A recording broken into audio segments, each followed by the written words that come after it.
Apparently someone's trying to call. How are you? Good to see you. I don't know.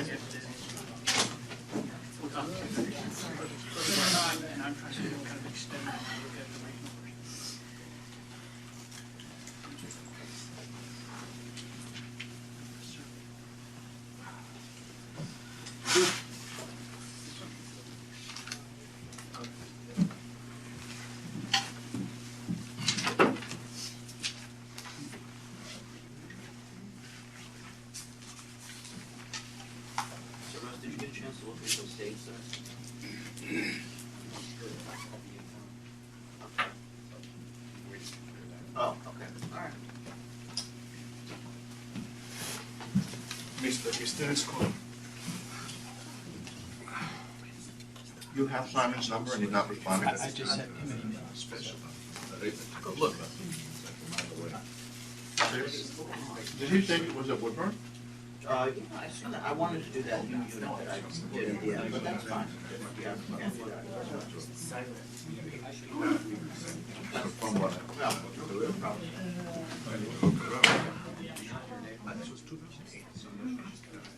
Yeah, sure. We went through that. It's almost too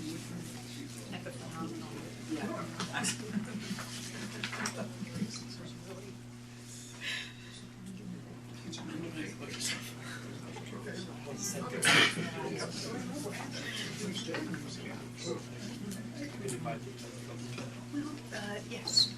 This is the first time, so the first time was wet. The second time, I was not in charge of bringing this to you.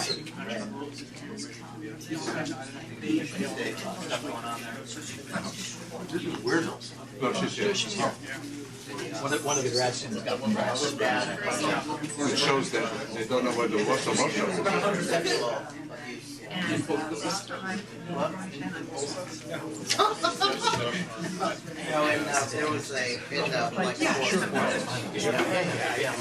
don't think they're on. It's actually, that's one reason why they're late. It's all over. This is one of the doctors at the university. This is guys of medical practice. Oh, yeah. So, that is part of it, right?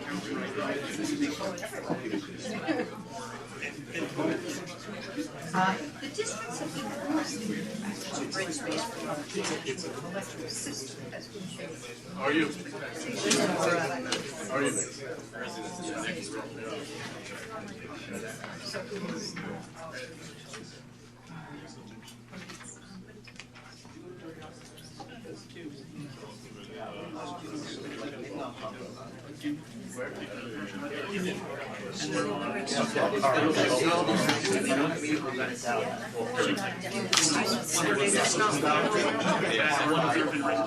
He was leading the way to the guys from they took a detour.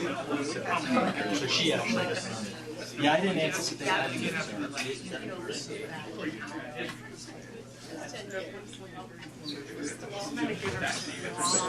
That's like the irony.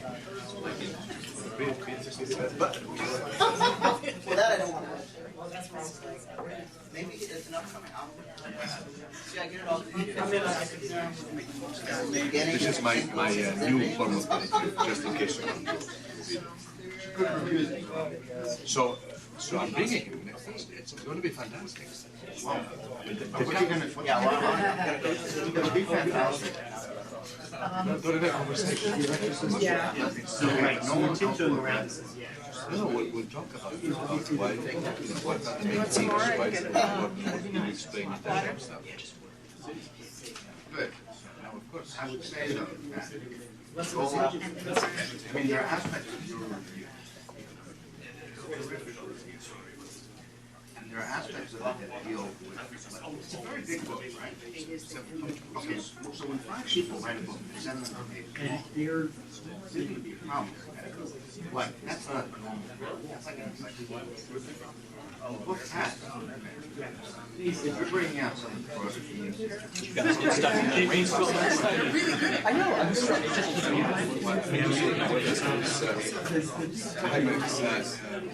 he should be resolved. Yeah, I think I would advise you to plan time. It's nice to see you. 4 or 5 questions. I'm going to be in dialogue with him. Yeah, that's good. That's very good. If you have any particular... But I mean, but that's a general idea. Because if he just talks about the book, I think that's good. Why is this important? Okay. So what if he sings since we've had this book? That kind of stuff. Yeah, absolutely. Absolutely. But the book is We're aware of it, but the others... Wait, no. No, I'm not going to win. If I tell you, you're going to tell me. I know you. I can't tell this because this is not any day. Very nice. I remember it so well. Welcome to Olsen. Oh, yeah. Also here.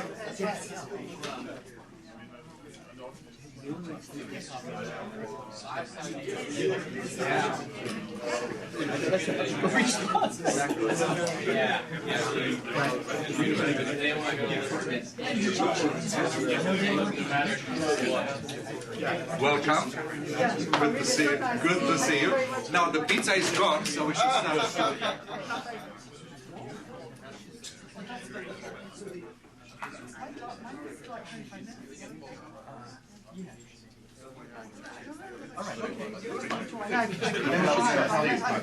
I'm not going to tell you stories because, see, as an editor, really, I can't tell you stories. No, but I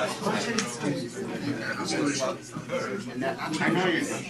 But I can't, I mean, you can tell me now, but like as an editor, I don't think very well. Yeah.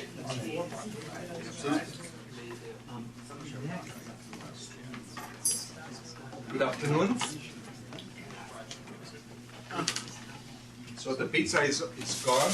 A few beverages left. And I'm delighted to see all of you. My name is Aurelian Craiuțu, and I'm the director of the Tocqueville program here, which is one of the sponsors of today's event, which is a special event. I just want to remind all of you that we sponsor not only controversial speakers like Charles Murray, but also books on controversial topics such as civil disobedience and why we should disobey or obey the laws of the state. It's a great pleasure to welcome all of you to today's event, which is a roundtable on a book authored by our dear colleague Bill Scheuerman. The book is called Civil Disobedience, and it's just been released. We have the pleasure of having 2 speakers in addition to the author. They will speak in the following order. The first speaker will be Professor Maeve Cooke, who is a professor of philosophy at the University of Dublin, Ireland, and a member of the Royal Irish Academy. Professor Cooke's research interests center on the relation between freedom and authority. Her principal book publications are Language and Reason, a study of Habermas pragmatics, published in 1994, and Representing the Good Society, MIT Press, 2006. After Professor Cooke's, our own colleague Jeffrey Isaac, who is a Rudy Professor in the Department of Political Science, will be the next speaker. Jeff is an accomplished political theorist who has written many books, Arendt, Camus, and Modern Rebellion, and Democracy in Dark Times. He has just finished a 10-year stint, or more, 12-year stint as an editor of Perspectives on Politics, and he will be speaking after Professor Cooke's. Cooke. She's very formidable, but she's only one. Our last but not least, Bill Scheuerman will give some comments about his book, about the implications of his work. Bill is the author of many books. He has written on anything from Carl Schmitt to German political thought, democratic theory, legal theory, and international political theory. So thank you again for taking time to join us on this kind of cold February day. And without further ado, please join me in welcoming our speakers.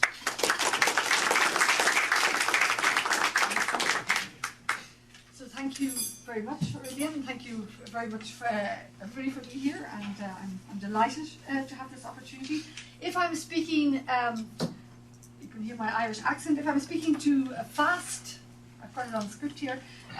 Slow me down, but if I don't put your hand up, I'll just continue. So here are my comments on Bill's book, Civil Disobedience. And I've been told, I know it's only just come out, so I'm going to fill you in a little bit as to how I have read it, as to the content. Politically motivated law-breaking seems to be on the increase, both domestically and globally. These lawbreakers may have very different understandings of what's meant by political, but they share at least two things in common. They share, first, a concern for some good beyond the activity of lawbreaking itself, and this distinguishes them from hooligans, for example, or, as Bill will later suggest in the book, from political anarchists. They share, second, a concern for some good that is not purely personal, and this distinguishes them from many thieves and looters, but also, as Bill later suggests, from many illegal migrants. Despite these commonalities, closer consideration shows that there are wide disparities among contemporary lawbreakers who are politically motivated. To begin with, as mentioned, we find very different understandings of what's meant by political. For some, the lawbreaking is political because it's a matter of human rights, such as the right to life, to liberty, or to education. For some, it's political because citizen rights, such as the right to vote, are at stake. For some, it's political because it seeks more direct and effective participation by citizens in making the laws to which they're subject. For others, again, it's political because it calls for a mode of government that equally enables every member of society to realise certain capabilities. We find corresponding differences in normative goals pursued by politically motivated lawbreakers. Some seek to secure human rights for groups to whom they're currently denied. Some seek to extend voting rights. Some seek to extend the very category of rights. Some challenge the authoritarian modes of decision-making and policy implementation practiced by the established political leaders and elites. Others, again, fight for more or less radical reform of existing political and legal institutions and of the culture that supports them. And in addition, we find wide variations regarding the means deemed acceptable in politically motivated lawbreaking. For example, some hold that such lawbreaking should abjure every kind of violence. Some hold that violence against property is permissible. Others again contend that violence against persons is justifiable. And there are also significant differences in views, for example, as to whether and to what extent lawbreaking should be publicised. Bill's book seeks to develop an account of one particular mode of politically motivated lawbreaking, civil disobedience. His aim in doing so is both to cast light on this particular mode of illegal political protest and more generally to facilitate public discussion and theoretical consideration of the question of illegal political protest. In the background of his analysis of civil disobedience, accordingly, are more fundamental questions, such as whether politically motivated lawbreaking is ever normatively acceptable, and if so, when to draw the line, or where to draw the line, between which modes are acceptable and which are not. The book opens with Black Lives Matter, a contemporary political protest movement, some of whose members see the need to break the law, at least on occasion. Should BLM activists be condemned for reckless and at times violent action that undermines law and order? Or should they be commended for pursuing normatively valuable political aims in innovative and effective ways? Bill hopes that by the end of his book, he will have helped readers to provide their own well-considered answers to such questions. But, as I said, his main concern is civil disobedience. In critical engagement with the dominant models, he develops a normative account that seeks to do justice to the empirical reality of protests that describe themselves as forms of civil disobedience, are identified as such. His aim is to provide an account that has clear analytical and normative contours, yet is expansive enough to accommodate a variety of modalities of lawbreaking and a plurality of normative aims.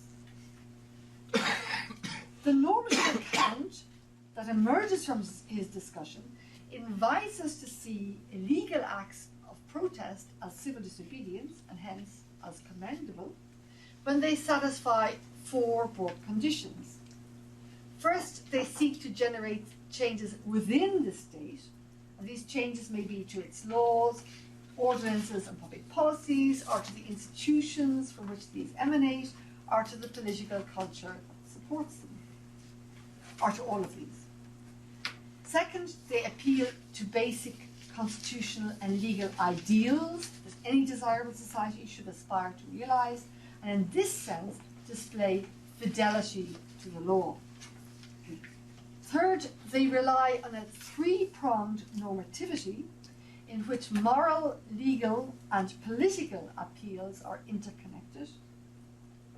And fourth, they are committed to providing plausible interpretations of a common set of standards, principally civility, conscientiousness, publicity and non-violence.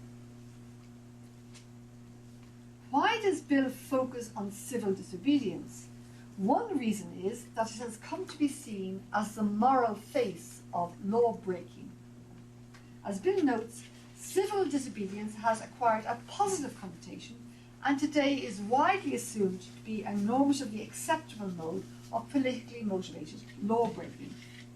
Gaining currency through a famous essay by Henry David Thoreau in the 1840s and subsequently associated with iconic figures such as Mahatma Gandhi and Martin Luther King, civil disobedience now possesses a certain moral and political cachet.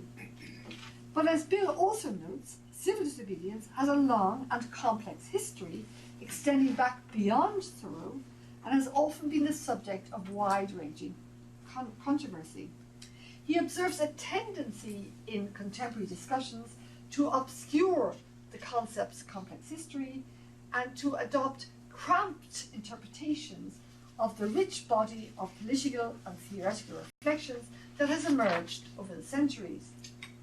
He attributes the current impoverished, cramped understanding of civil disobedience in large part to sceptical readings of the liberal version of civil disobedience offered by John Rawls in his seminal book, A Theory of Justice, in 1971.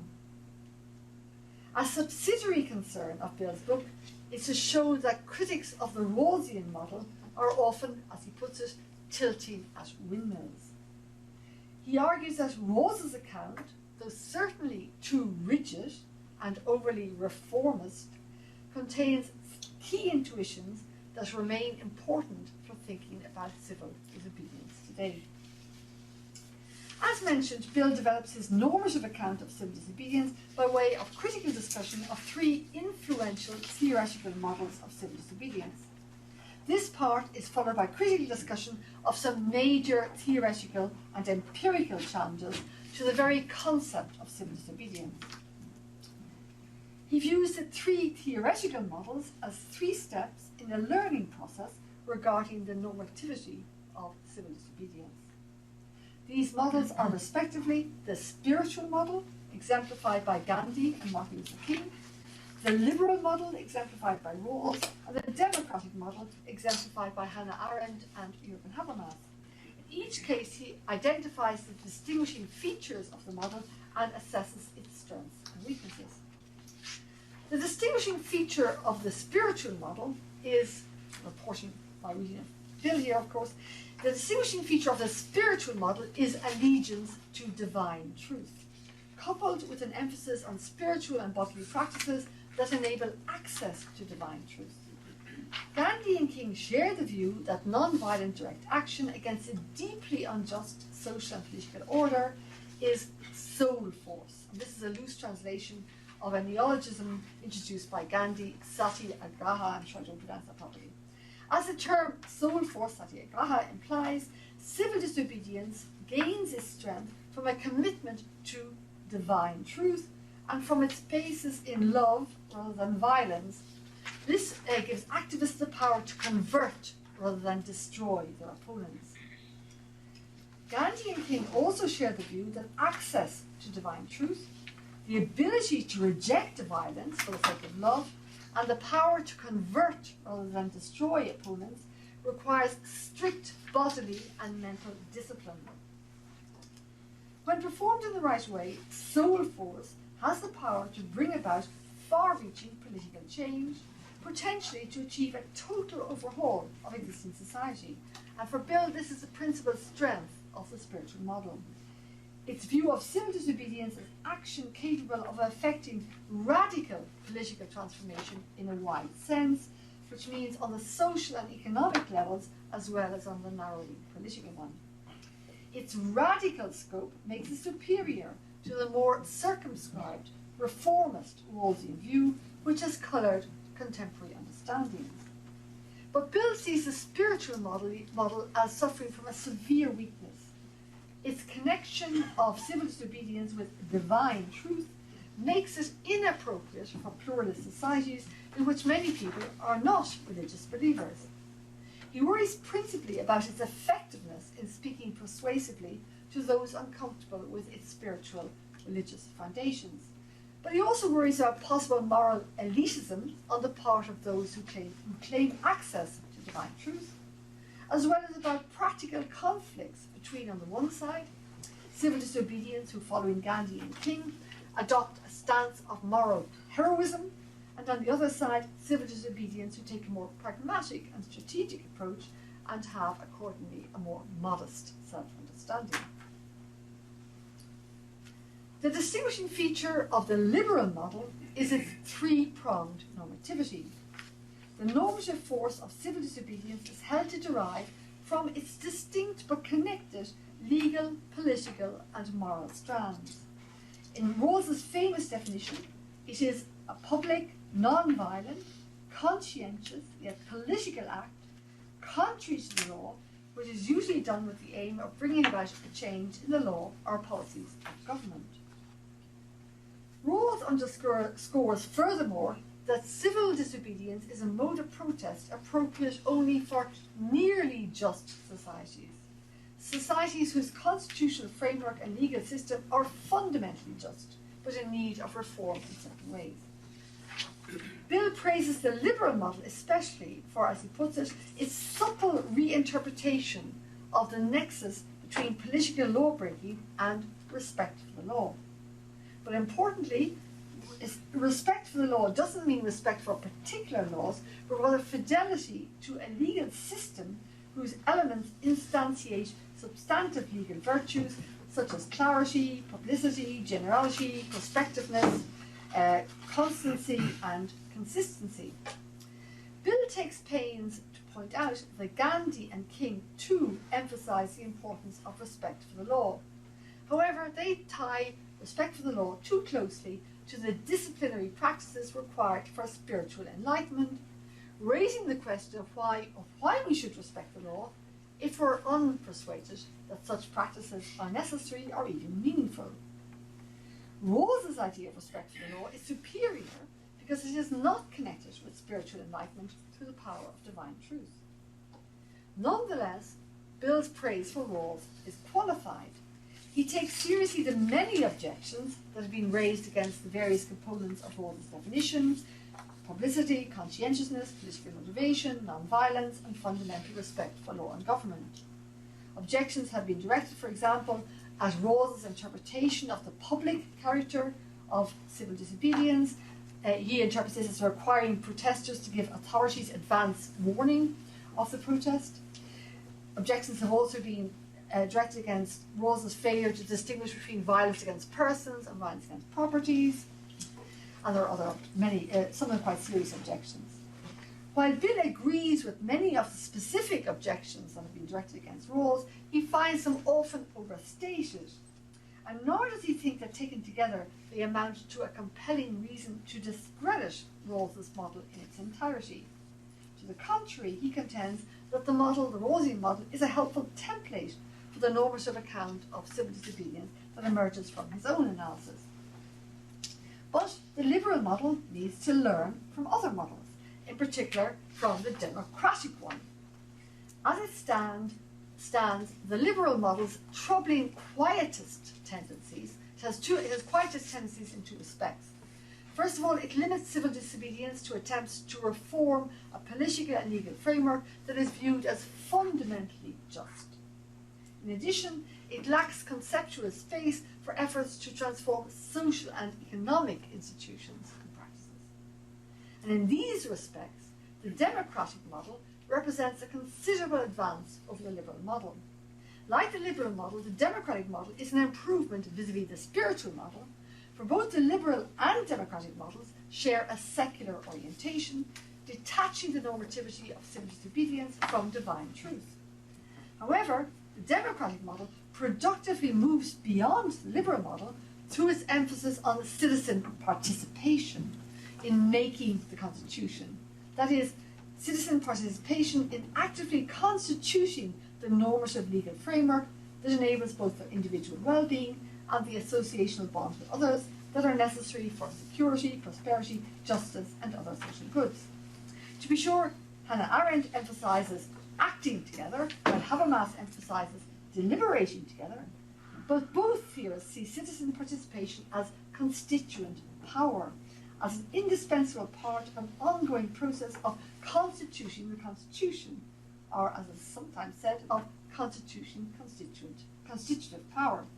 In other words, both Arendt and Habermas see constitutional democracy as an unfinished project, as an ongoing, perhaps never-ending process of lawmaking by citizens, as a dynamic, at times conflictual, interplay of constitutive and constituent power.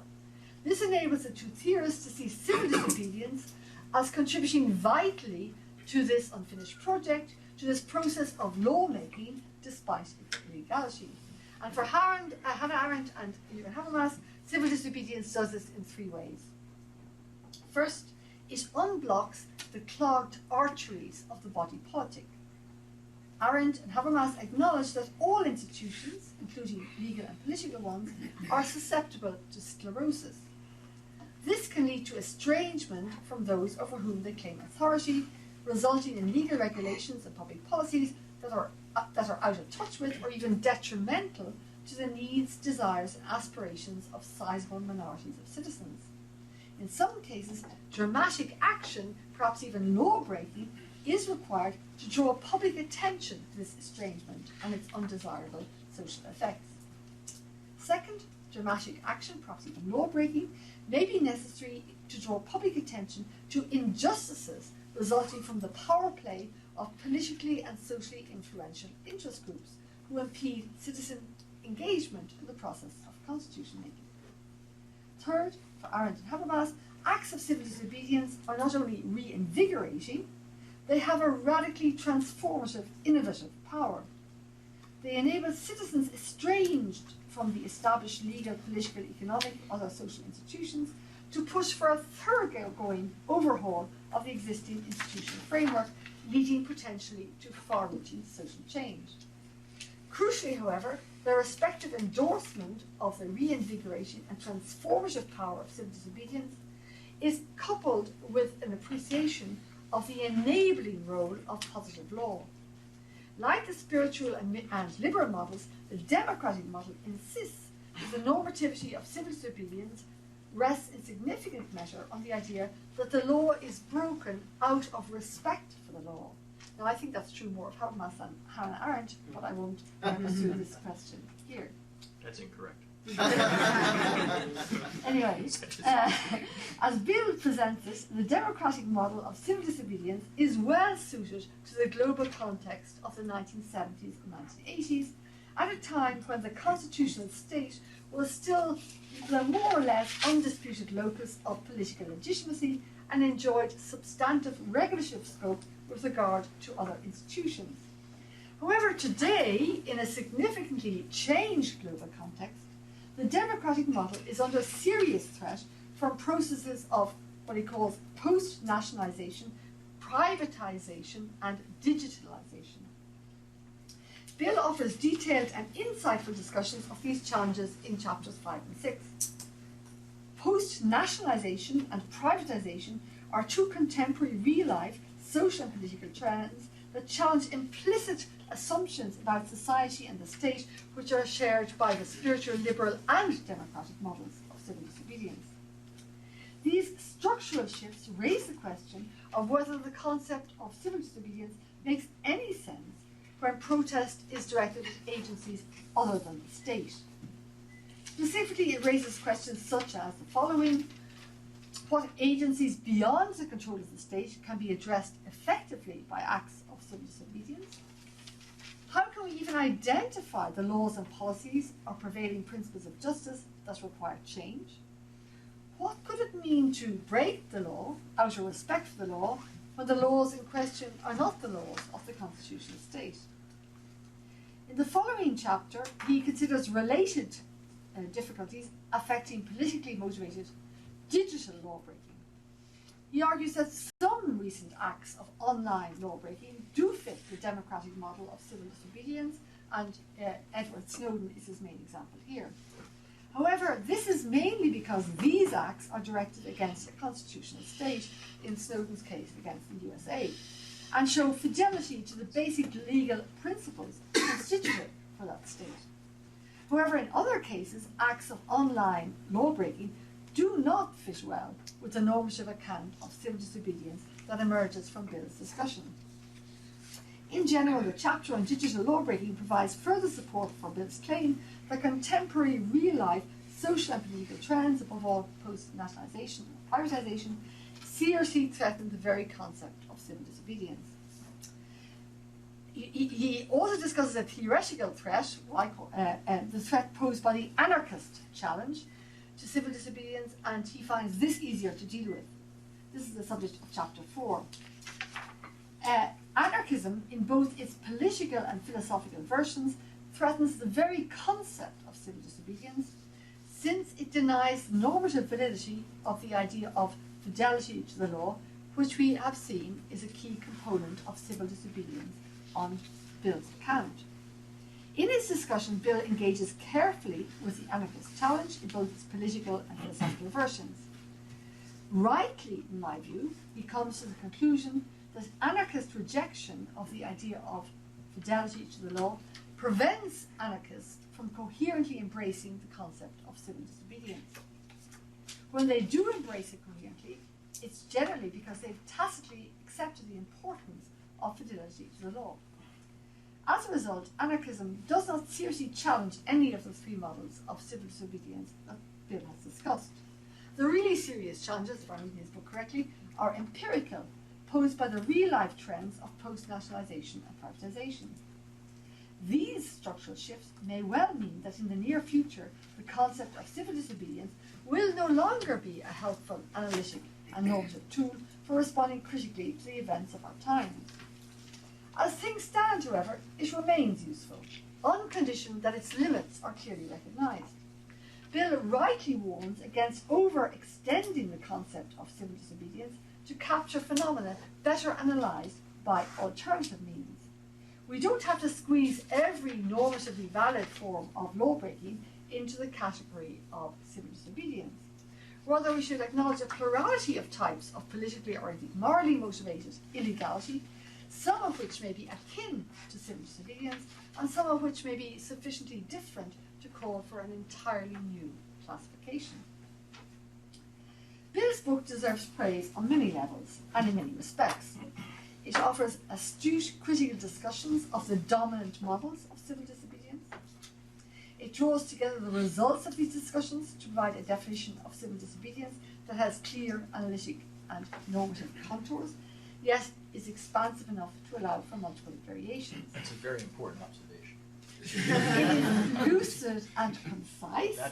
It is readily accessible to readers who know little about the theory of civil disobedience, while illuminating and insightful for readers who know quite a lot.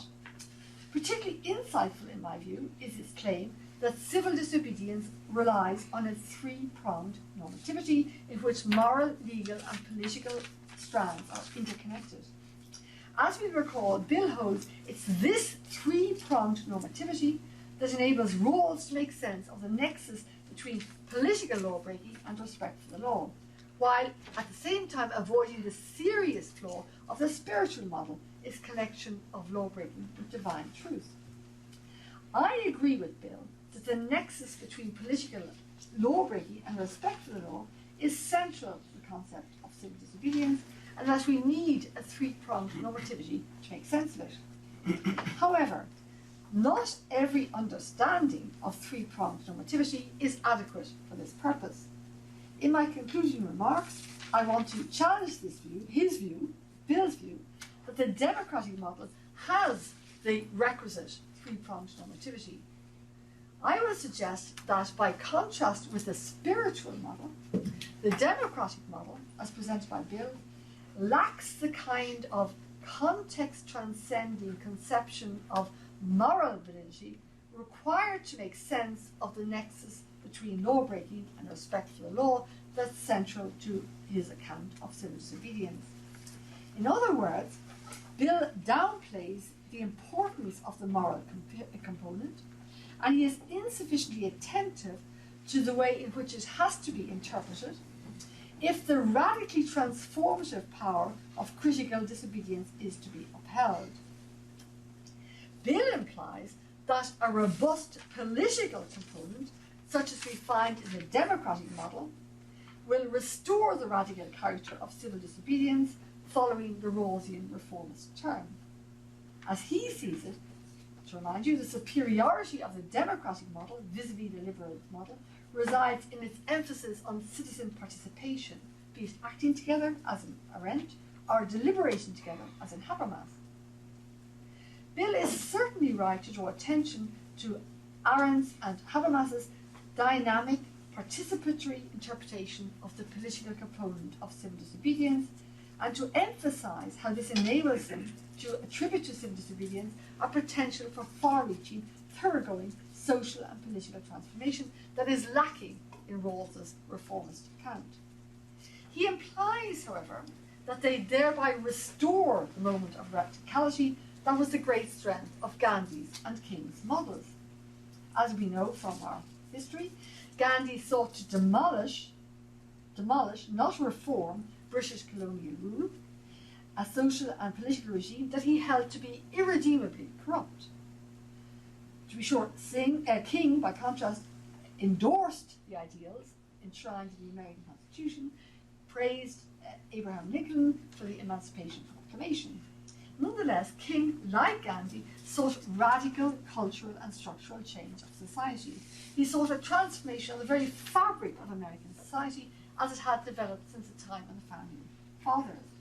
Recall the opening lines of King's famous speech during the March on Washington in 1968. Read them again.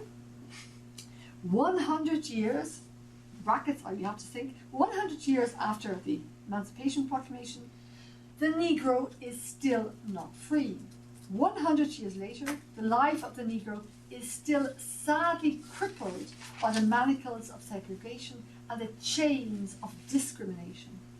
100 years later, the Negro lives on a lonely island of poverty in the midst of a vast ocean of material prosperity.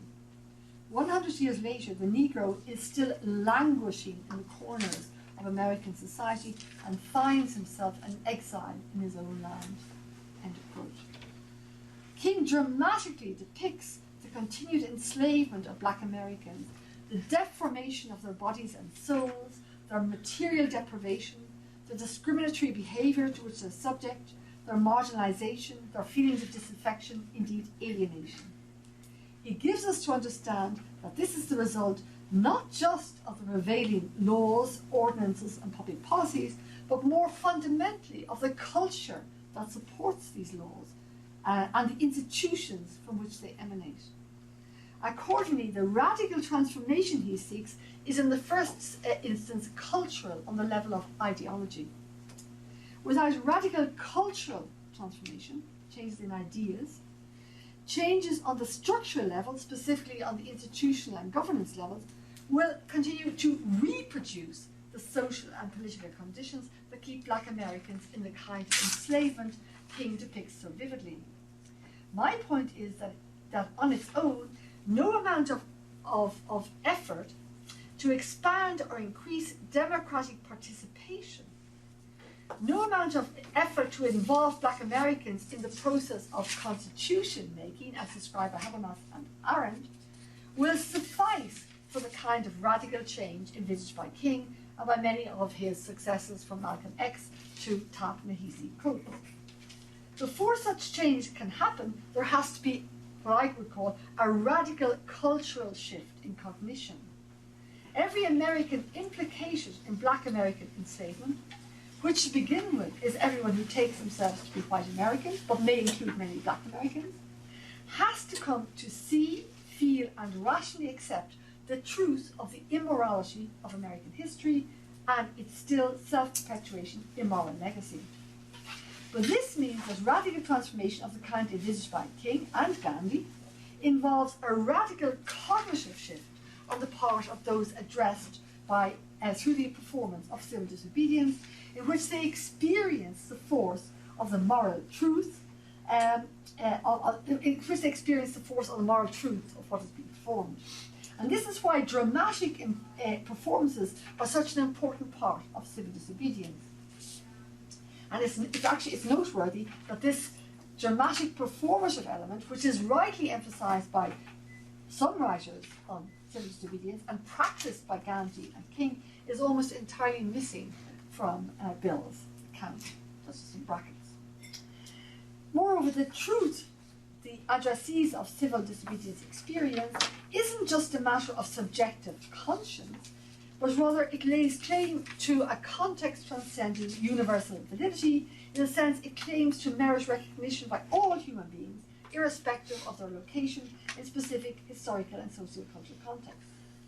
I argue, therefore, that the moment of radical transformation of society, missing in Rawls's account of civil disobedience, will remain missing in the democratic model unless this model embraces a context transcending idea of moral truth. For Bill, the serious flaw of the spiritual model is precisely its allegiance to this kind of idea of truth. I want to suggest that without such an idea, civil disobedience will lack the moment of radical transformation that he applauds as the great strength of that model. The way forward, in my view, is not to eradicate the robust, context transcending, universalist idea of moral truth we find in the spiritual model, but rather to conceptualize moral truth in such a way that it speaks to people who are not religious believers and avoids the moral elitism that Bill rightly identifies as a danger built into the spiritual model.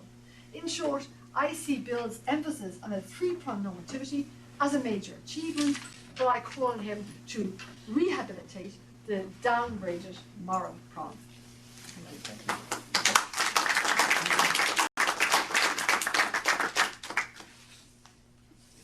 Thank you. I'm going to kind of improvise. I have some notes that I'm going to draw on, but as maybe the difference between what's in front of me here and what's in front of Maeve there, maybe that's indicative. And I'm going to start by saying that I think the practice of political theory involves argumentation, but also what I would call engagement and enactment. And I actually, many of the things that Maeve said at the very end of her presentation, I agree with. Although I really don't read Bill as seeking to evacuate, let's say, the spiritual moment at all. But I think I'm also going to enact and suggest by my comments a different approach to political theory than was enacted by Maeve. And I think it's an interesting question to consider. I'm not going to go on for that long. Where Bill fits in this continuum of enactments. I think there's an element of inner conflict for Bill. In any case. I'm just sitting here minding my business. I'm going to start completely extemporaneously and hopefully come back to this. So in the back is a guy who is a really fantastic guy who actually took political theory courses with me and Russ a long time ago, Al Van. And in today's IDS, there's a report on what happened last night at City Hall when Mayor John Fernandez sought to present his State of the City address. and he was disrupted by a guy with a bullhorn shouting Black Lives Matters, and apparently there were many other people there supporting him. It became pretty fractious. Mayor Hamilton could not finish presenting his State of the Union address. He didn't. And what we learn here is that Al Manns, an attorney and current candidate for judge. How many times have you been running for judge, Al? I can't remember the number. Yeah, me neither. I keep voting for you. Stop voting. Moved from his seat to stand in front of the stage and tried to quiet the room.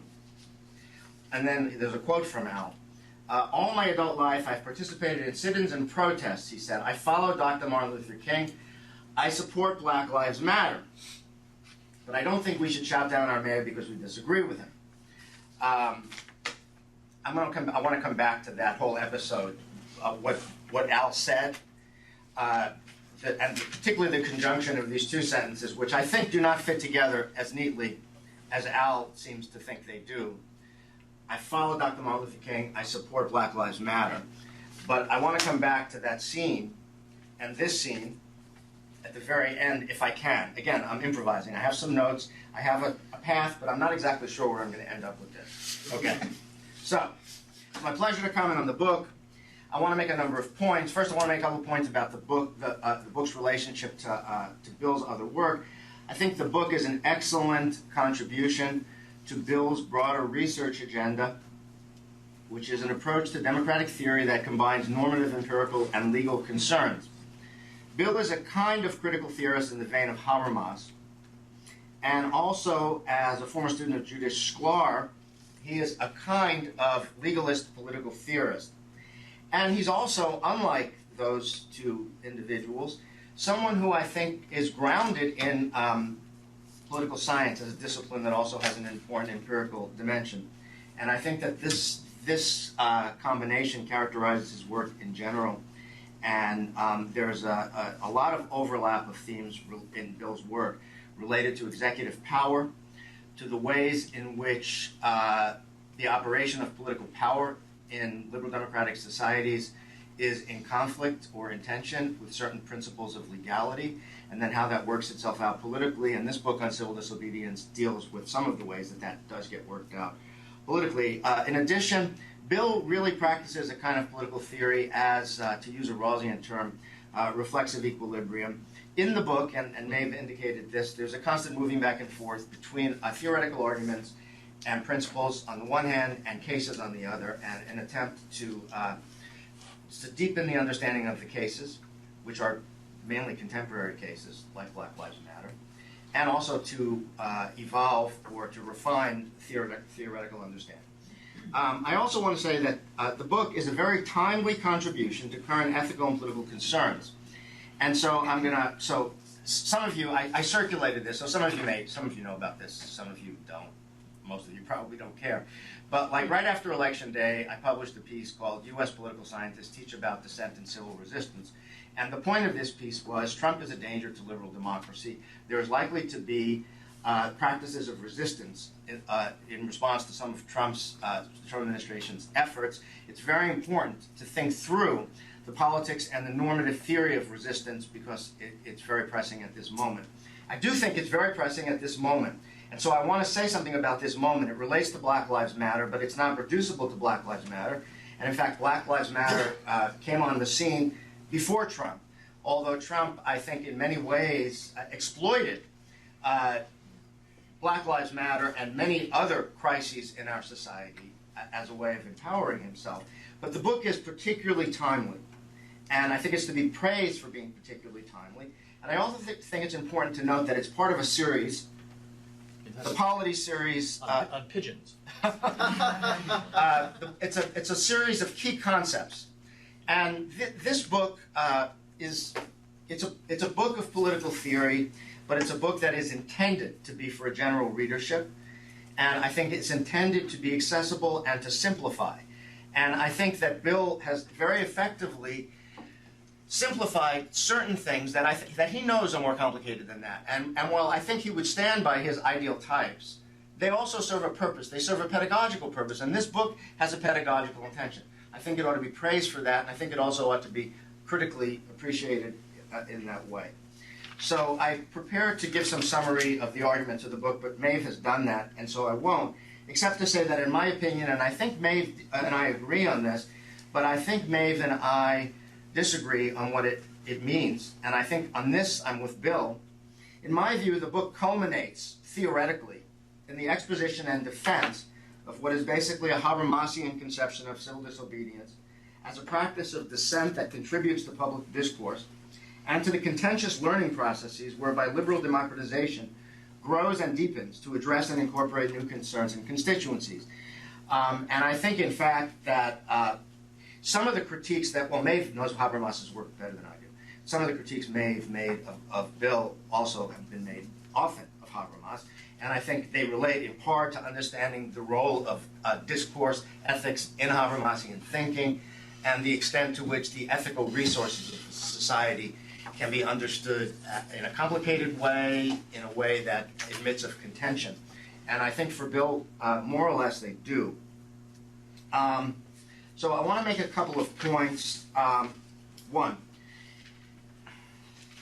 I think the book could perhaps do a slightly better job of foregrounding a point that Bill surely understands. And I'm going to say what that point is, and then it has implications for critical implications that in some ways lead me to a place not unlike where Maeve ended up.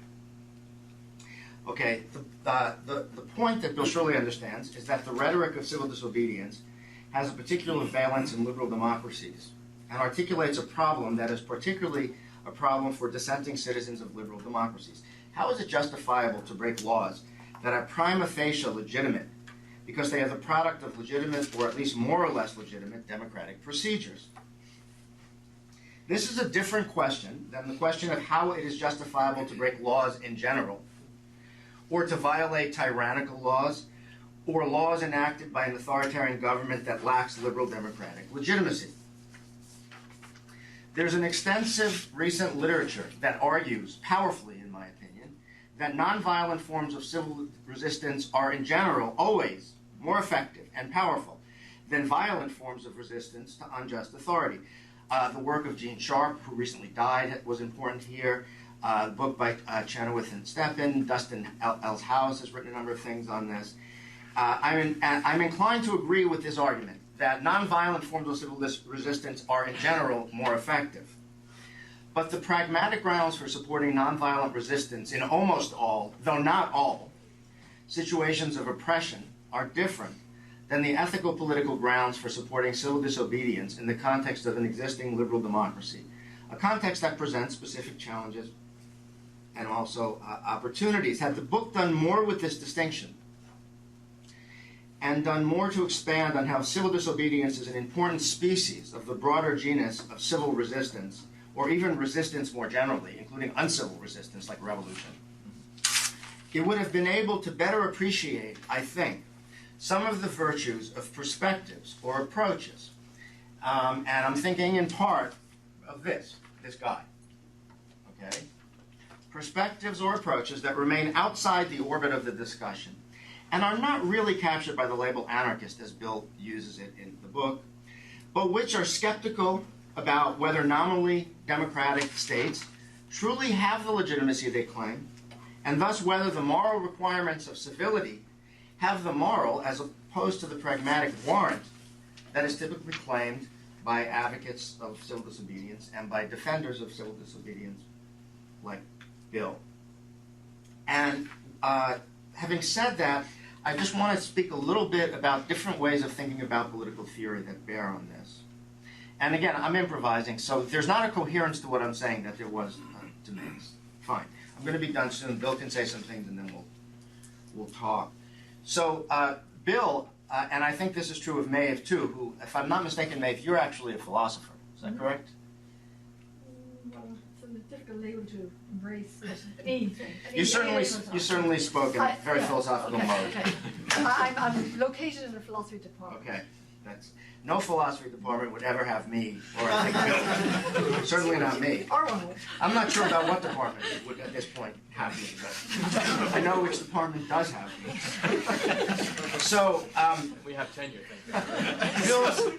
Bill's book contributes to an approach to political theory that can be called political theory as normative justification that centers primarily on the rational reconstruction of arguments.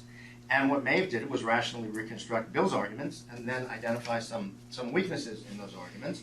And that is a very important mode of political theory, whose two most important exemplars, I would say, of the past 50 years are the two figures who loom most large in Bill's account, who are John Rawls and, in a different way, Jürgen Habermas, I would say. That is an important approach to political theory. It is not the only approach. And I want to talk about a few others that bear upon the theme of civil disobedience, some of which you're actually familiar with. So just to place them into conversation. One is, for example, the approach that Russ Hansen developed in his incredible talk he gave a few weeks ago about the reception of Thoreau and how Thoreau became the iconic figure that he is, whose function he serves in Bill's book. And Russ engaged in the practice of political theory that we might describe as a patient genealogy. And when Russ gave his talk, we talked a little bit about the extent to which there are connections with Foucault, although Russ is in no way a Foucauldian. But what he did there was he analyzed in a very careful way that involved a lot of archival research the evolution of an understanding of a text and how it became iconic. There was some argumentation with the text, but it wasn't primarily an effort to rationally reconstruct. It was an effort to historically contextualize and make a text more problematic, which then also makes it more problematic for us. In this regard, Russ is a Foucauldian. Okay, so that historical exercise is just a kind of problematization. What do you think civil disobedience is as a justifiable practice? There's no answer to that question in that historical. That doesn't mean that there couldn't be.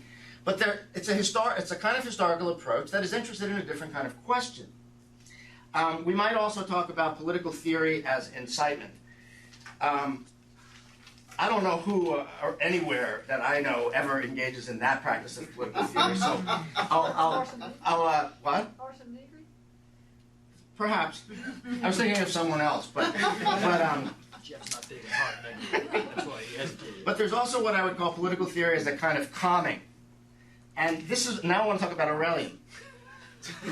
And I'm serious. This is serious. I mean, this is very serious. I kid him, we tease. This is very serious. Okay?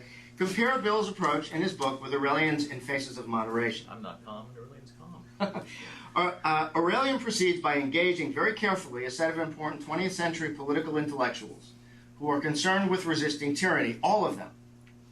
They're mainly exercised by the problem of totalitarianism, which is a problem, not quite the problem that Bill is engaging, but it's very similar concern, resisting tyranny.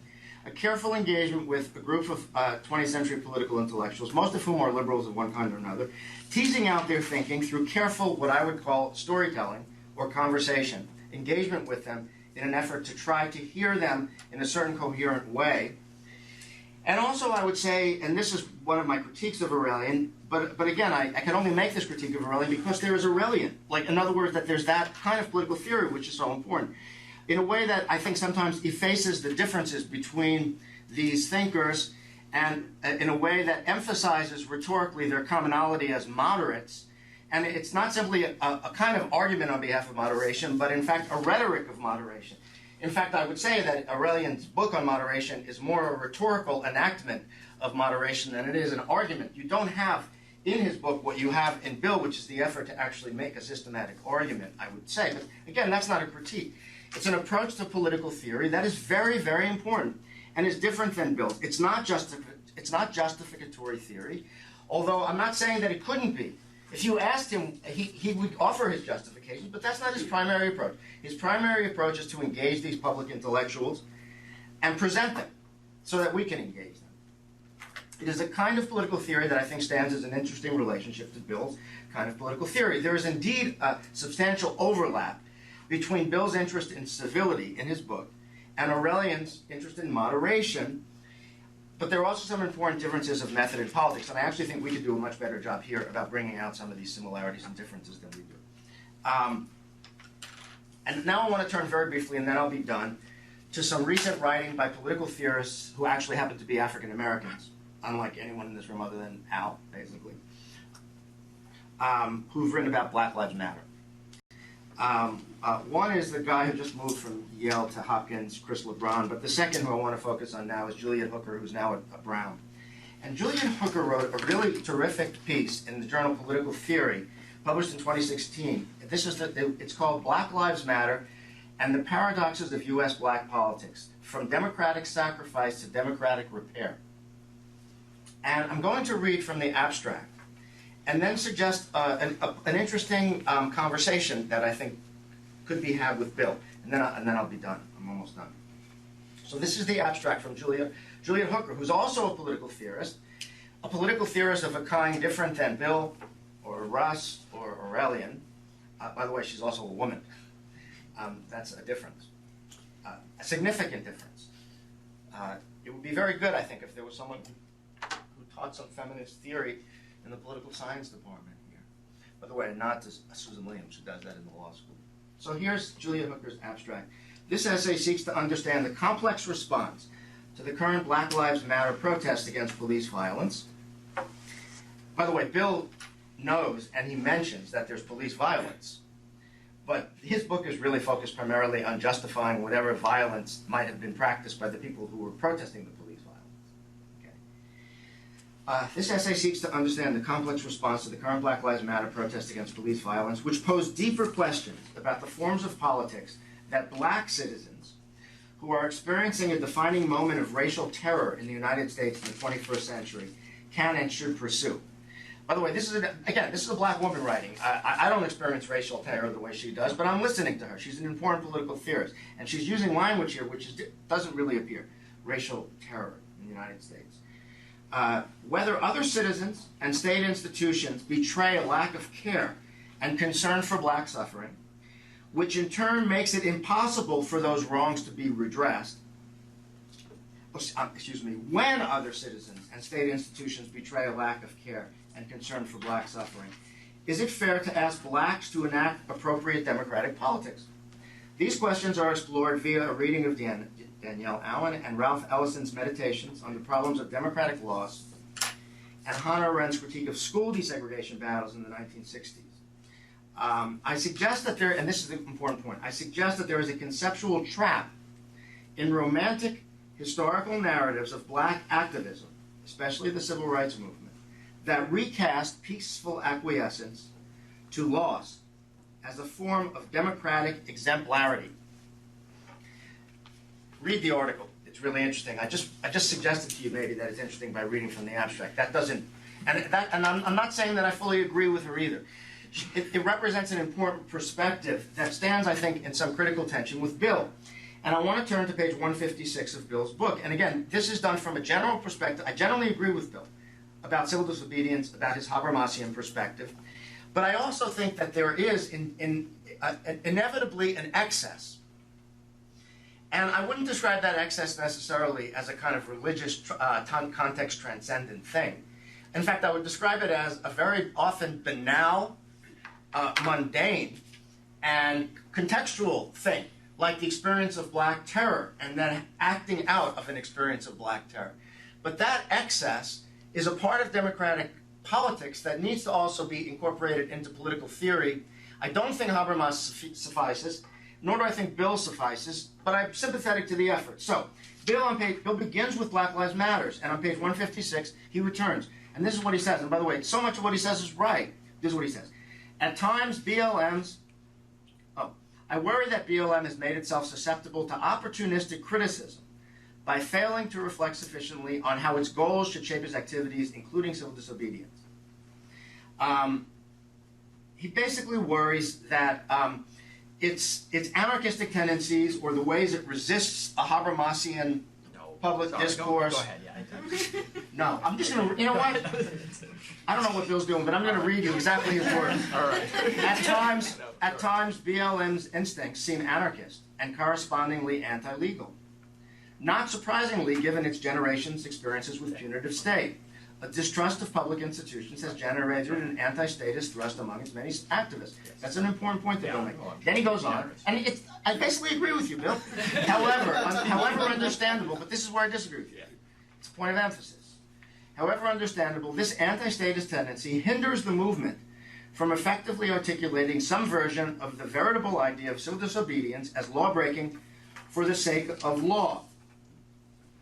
And by the way, there's a political argument here. It relates very much to Trump today, okay? And it's an argument that's made mostly by Mark Lilla. And I'm not sure whether you want to align with him, but there's a way in which in the book you do. The argument is all these identity movements, like Black Lives Matter, and like pushing DACA as an issue, are alienating lots of white people who we need to get to vote for Joe Donnelly, and if we want to retake the 9th District, this is the people we need to appeal to. And it's very worrisome that these angry people like this guy are being disruptive because they're offending the majority in ways that might be ineffective.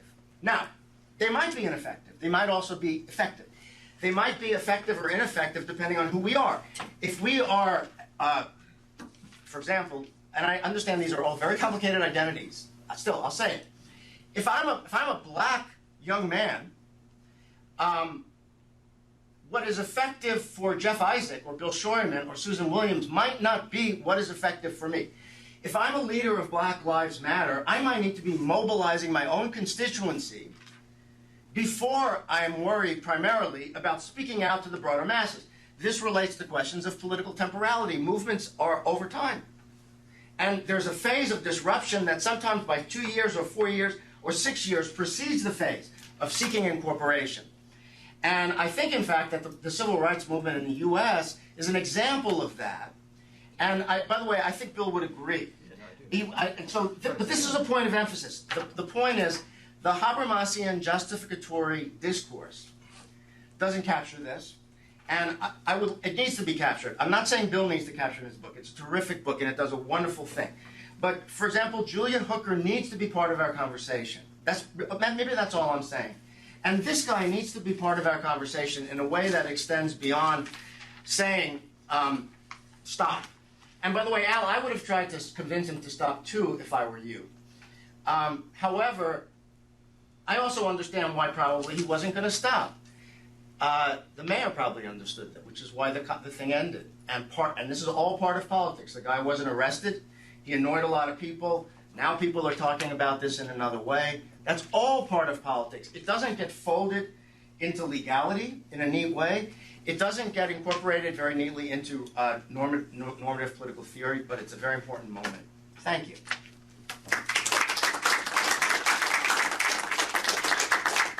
So let me also thank you all for coming, and of course thank both Jeff and Maeve for these wonderful comments. And there's a lot to be said, and I'm not going to do that because we should talk together about this.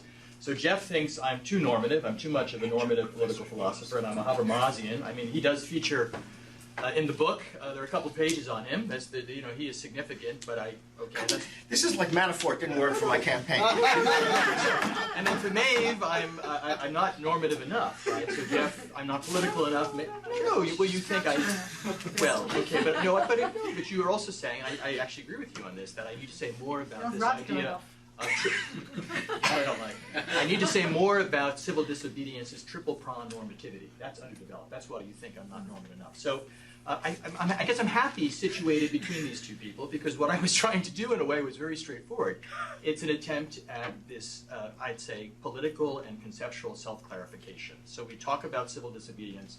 So what does this mean? And what are its different connotations? And as you've heard, I went and tried to lay out 3 different versions of civil disobedience.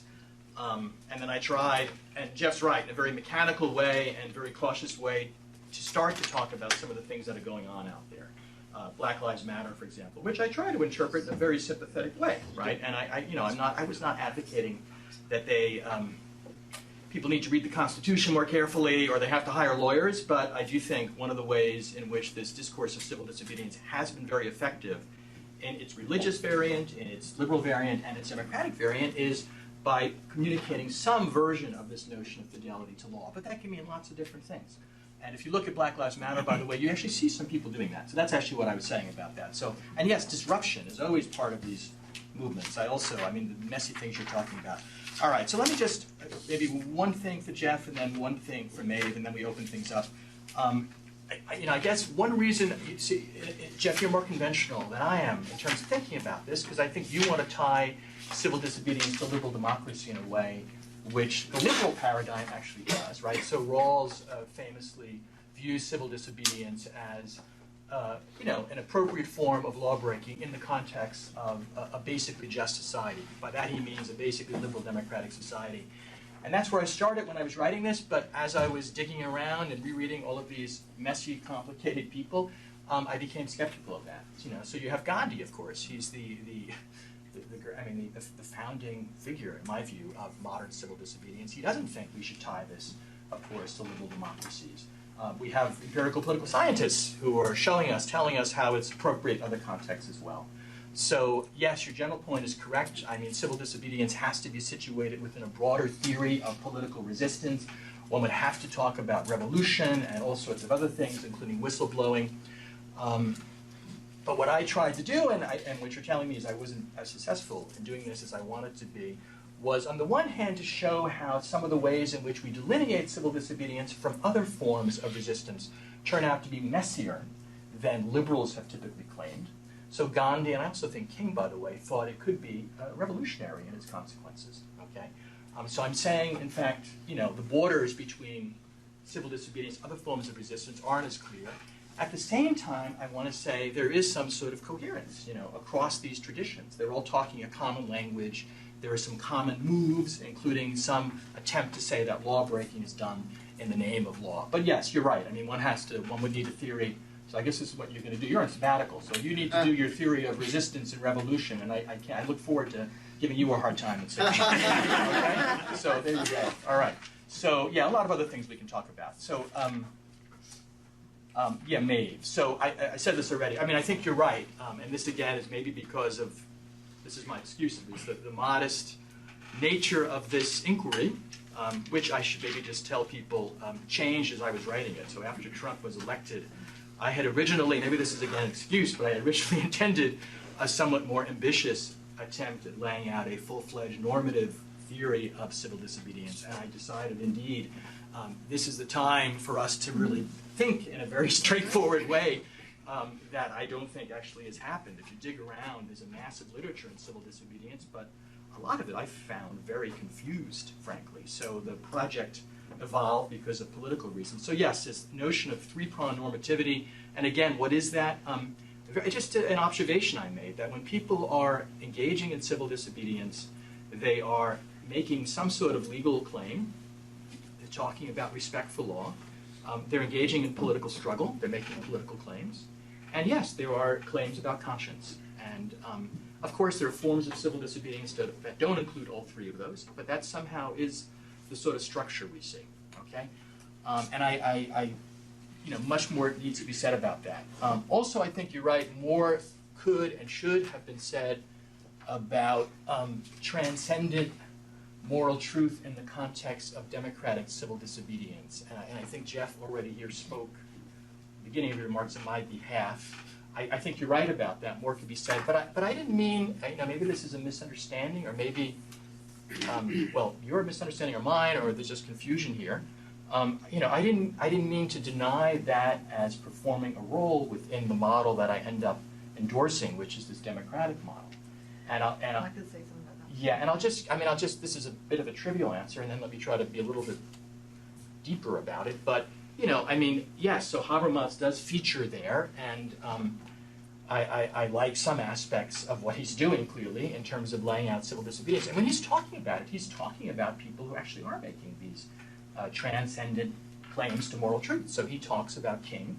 He talks, indeed, about the people under 50 never heard of the Berrigan brothers, right? But we older folks have. I mean, these Catholics who engage in all kinds of law breaking, both things that we might consider left-wing and also things we might consider conservative. For example, they opposed legalized abortion. And he at one point says, yeah, I mean, they fall under the rubric of civil disobedience. So I don't see, I didn't mean to deny a role for those sorts of claims there. I don't think Habermas does. Arendt does. I think Arendt is very hostile to moral conscience in the context of civil disobedience. I pushed back against her. I pushed back against her there. So I don't, now I also didn't mean to claim that moral conscience is necessarily, those claims have to be, you said subjective, but I'll up the ante, subjectivist. No, I don't think that has to be or should be the case. That would be ludicrous, it seems to me. But I thought the point, and yes, this is a point you get in Rawls, and I think you also get in Habermas, is that in the context of what Max Weber called the disenchantment of modern societies, in the context of modern pluralism, there are serious limitations in terms of the persuasive power of those sorts of appeals, okay? And religious or otherwise. I'm not a religious person, but if I make a claim to moral truth, I think it's, it's something that should be, I will expect you to take it seriously, but I think I also have to acknowledge that, there may be more effective ways of persuading people in the context of contemporary societies, such as saying, as Snowden did, this act is a violation of the U.S. Constitution, for example, right? So, or, I want political change and I want it to take this form. So I just don't see that. Also, there's a claim that you make at the end, Maeve, that somehow cultural and structural change in contemporary societies requires, if I understand correctly, some sort of appeal to trans. Oh, it does, yeah, no. I thought I took you as making a strong claim about the fundamental character of transcendent moral truth in bringing about cultural and structural change. That seems to me to, that's different than what I understood. And so maybe I misunderstood. That seems to me to be a very suspect claim. I think we have lots of examples of massive changes. Now, let me, where Maeve's coming from here, there's a wonderful piece in Philosophy and Social Criticism a few years ago. And the argument you made there, it's a powerful argument, is that what I lack and other people lack is a conception of what you called ethical autonomy, okay? And this also comes out of Maeve's excellent book, Representing the Good Society.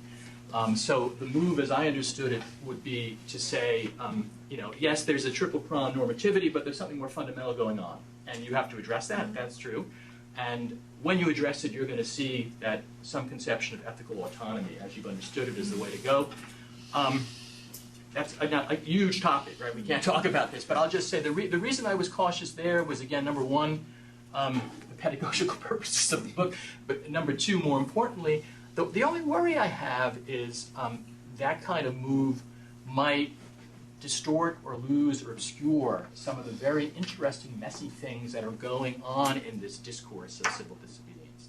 That you find people, again, making, you have activists who, they suddenly sound like lawyers in one context, and then also engaging in political struggle and doing something very different. Yes, making validity claims and doing lots of other things as well. And then also sometimes simultaneously in the same movement talking about conscience. So that pluralistic structure to what, if you want to call this normative justification, normative now in a very general sense. Okay, I think we want to avoid, I think we all agree about this, an overly rationalistic account of what's going on. If you can do that with some deeper, let's say, conception of ethical autonomy, so be it, wonderful. But I would worry about losing, for example, this is a sort of legal theory 101. There are good reasons why we distinguish morality from legality, even if we see them connected. There are good reasons why we don't want to reduce politics to some, deduction of a moral principle. So that's why I left things rather, from your perspective, vague and unsatisfactory here. So yeah, let me stop. I also went on longer than I wanted to. Thank you very, very much. These are great, great comments, and I wish I had them. Well, the book wasn't done at that point, but so let me stop there. Thanks. Thank you.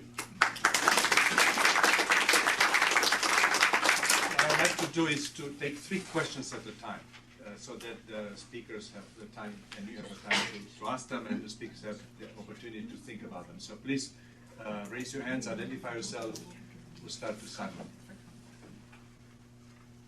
Did you say we'll start with Simon? Yes, so he's got. Yeah. So I would like to take 3 questions, so you guys can have, and more people have the opportunity to speak. Yeah, thank you. Should I start? Yeah. Okay. So I have a question that's linked to both Jeff's comment about the role of political theory and the pedagogical perspective of the book, and also some of the things that you just said. Mm-hmm. So I take civil disobedience to be a topic which is oftentimes very hard to have discussion that's detached from like real forms of politics and resistance. So there are empirical cases, and they appear in a book. But different theories kind of handle like these empirical cases in different ways. Now, from a like philosophical end, you can like these empirical cases are concrete cases that are to be examined, or materials from which we can extract some principles from, right? On the other end, and I'm going to use an example that just appealed briefly, Autonomy, right? They seem to situate themselves much like from within the movement. And the way they talk about theory is less, it comes from a perspective of like learning from movement. And I was wondering how you would like see yourself, how you would see your theory and its relation to, for example, like real forms of political resistance. Yeah. Thank you. Sorry.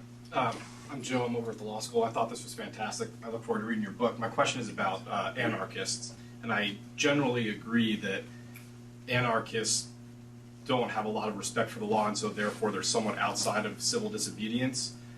But also because they have this lack of respect for the law, is there something that people engaged in civil disobedience have something to learn from the anarchists? Yeah. Do they play a role? And I'm just curious what your thoughts are on that. Good. One more question. So obviously I haven't had the opportunity to read the book yet. Yeah, this is the only copy, I believe, in North America. Right. So one thing I'm selling it online. One thing that I'm interested in is your attention, because I know you've written about this as well, the new political context because of things like globalization, digitization, that was brought up. And so I'm wondering even, and this was alluded to, that this changes the nature or the efficacy of civil disobedience. And so I'm wondering, especially your attention to the political moment as well. And what I see in my, just reading the paper is just that reading the paper is the problem. So it's just the change in instead of one public sphere, there's you don't. So there is no there's no anymore necessity or even the empirical reality of really engagement as a polis or as a political community. And so if that's the case, and if the underlying fundamentals which create that seem to only continue to grow, what role does civil disobedience have, and can it ever again perform this function like Martin Luther King wrote about as raising the purpose in a pragmatic sense is to raise the public's consciousness to a peak and make an issue unavoidable. So now it seems there are niches for everyone and nothing needs to be confronted. Okay, so why don't you? And you guys should chime in whenever you want. So I'll take those in reverse order. Yeah, Zach, that's an excellent question. That actually was in some ways what motivated me. A lot of things motivated me. I mentioned one, which was Donald Trump. Another one was Snowden. Another one was also an invitation a number of years ago to go to Dublin, but Maeve said, you have to talk about conscience. And I said, I haven't thought about this. But I started to. There was a much more pragmatic. Is it hard for you to think about conscience? Yeah, it was. I think that's fundamental. So a lot of these conventional theories, from I'd say Gandhi to the Democrats, Arendt and Habermas, they ultimately presuppose the nation state in all sorts of different ways. Okay, and so the question is, what's left? And you're talking about that, but you're also talking, I'd say, about societal complexity. Let's say, right? And there are a lot of things you're talking about. So you're right. I mean, those processes do, and one has to look very specifically at what they are. Right. Also, the privatization of state functions, which is not something usually talked about in this literature, but I think is hugely important because it helps us understand why some of these people who now describe what they're doing as civil disobedience don't. They'll hack private computers, but they're from firms that are working for the government. And it seems to me that's something we have to think about. So yes, all kinds of challenges there. At the end of the day, I try to say, and maybe it's cautious, that no, there still is a shared language of civil disobedience that one can see in the context of post-national movements, let's say, or digital disobedience.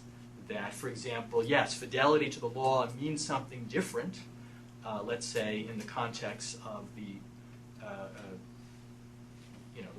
growth of international organizations. You're going to have people appealing to some notion, let's say, of cosmopolitan justice or cosmopolitan law, but you can still hold on to that. So that's what I try to do. I mean, I'll just tell you this. So this is an ad for the book and not really an answer to your questions yet. So the anarchist question, yeah, I mean, there are a lot of things actually historically that theorists of civil disobedience have learned from anarchists. I mean, there's no question about that. And there are a lot of ways in which, in terms of methods, there's a kind of blurring, it seems to me, right? And we can talk about that.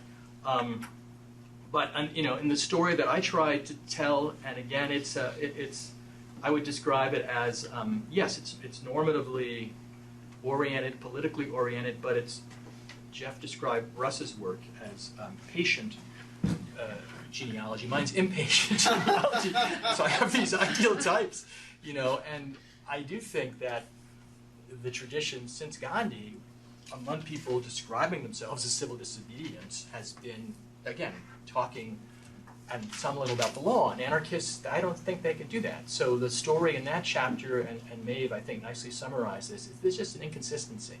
So a lot of the philosophical anarchists, the libertarians, so maybe they'll be looking, this is the Tocqueville fund, so hi, the libertarians, you know, they start with these very strong claims about the illegitimacy of all states and all laws. And then what I found interesting is by the end of the day, they end up oftentimes backing off from that. And so my take on this is to say they're just not very consistent, you know, and ultimately they end up talking the language of civil disobedience because they're not as anti-statist as they like us to think they are, or anti-legalist. But no, I mean the language for anarchism historically has not been civil disobedience; it's been resistance, right? And so I try to do justice to this, and I do think there are anarchists. David Graeber, for example, they're trying to describe what they're doing as civil disobedience, and I think the danger is they just broaden the term. I mean, this is a general tendency. I mean, we don't want an overly narrow conception, but we don't want it to mean everything and anything, and it's really useless, you know. So to go back to Jeff's political point, I mean, I don't know if that was. I mean, all I wanted to do is kind of lay out how we have understood civil disobedience, so people can begin to think about. I mean, to raise the questions and also not to degrade these new forms of protest, but to see if there are tools we have that could allow us to understand them. You know. All right, Simon, your question.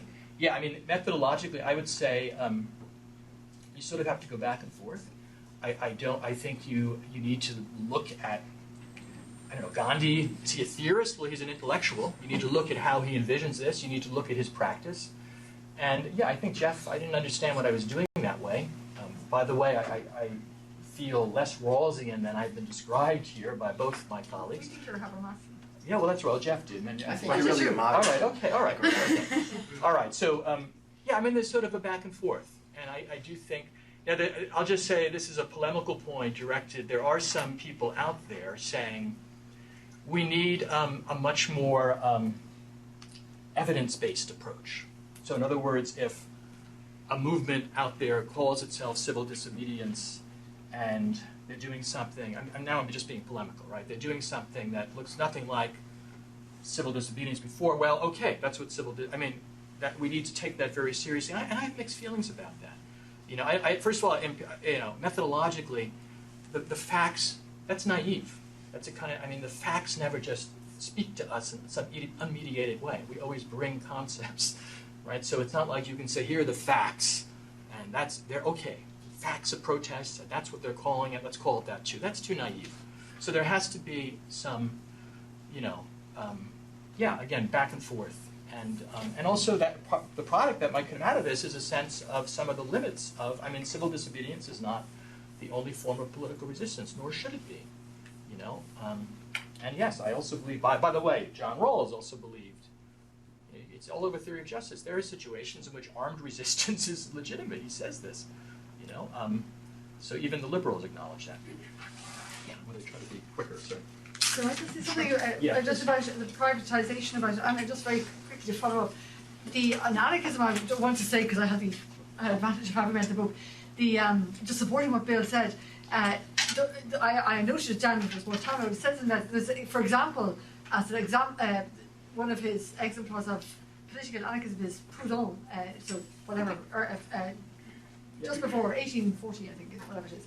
But when you look at what Proudhon says, as regards to what's wrong with the existing political and social context, it could be perfectly well accommodated within a commitment to civil disobedience, but he doesn't, because he rejects the law. So a lot of what he actually wants to do and what he's saying we should do can be done. He just, he goes too far. So that is the problem with anarchism.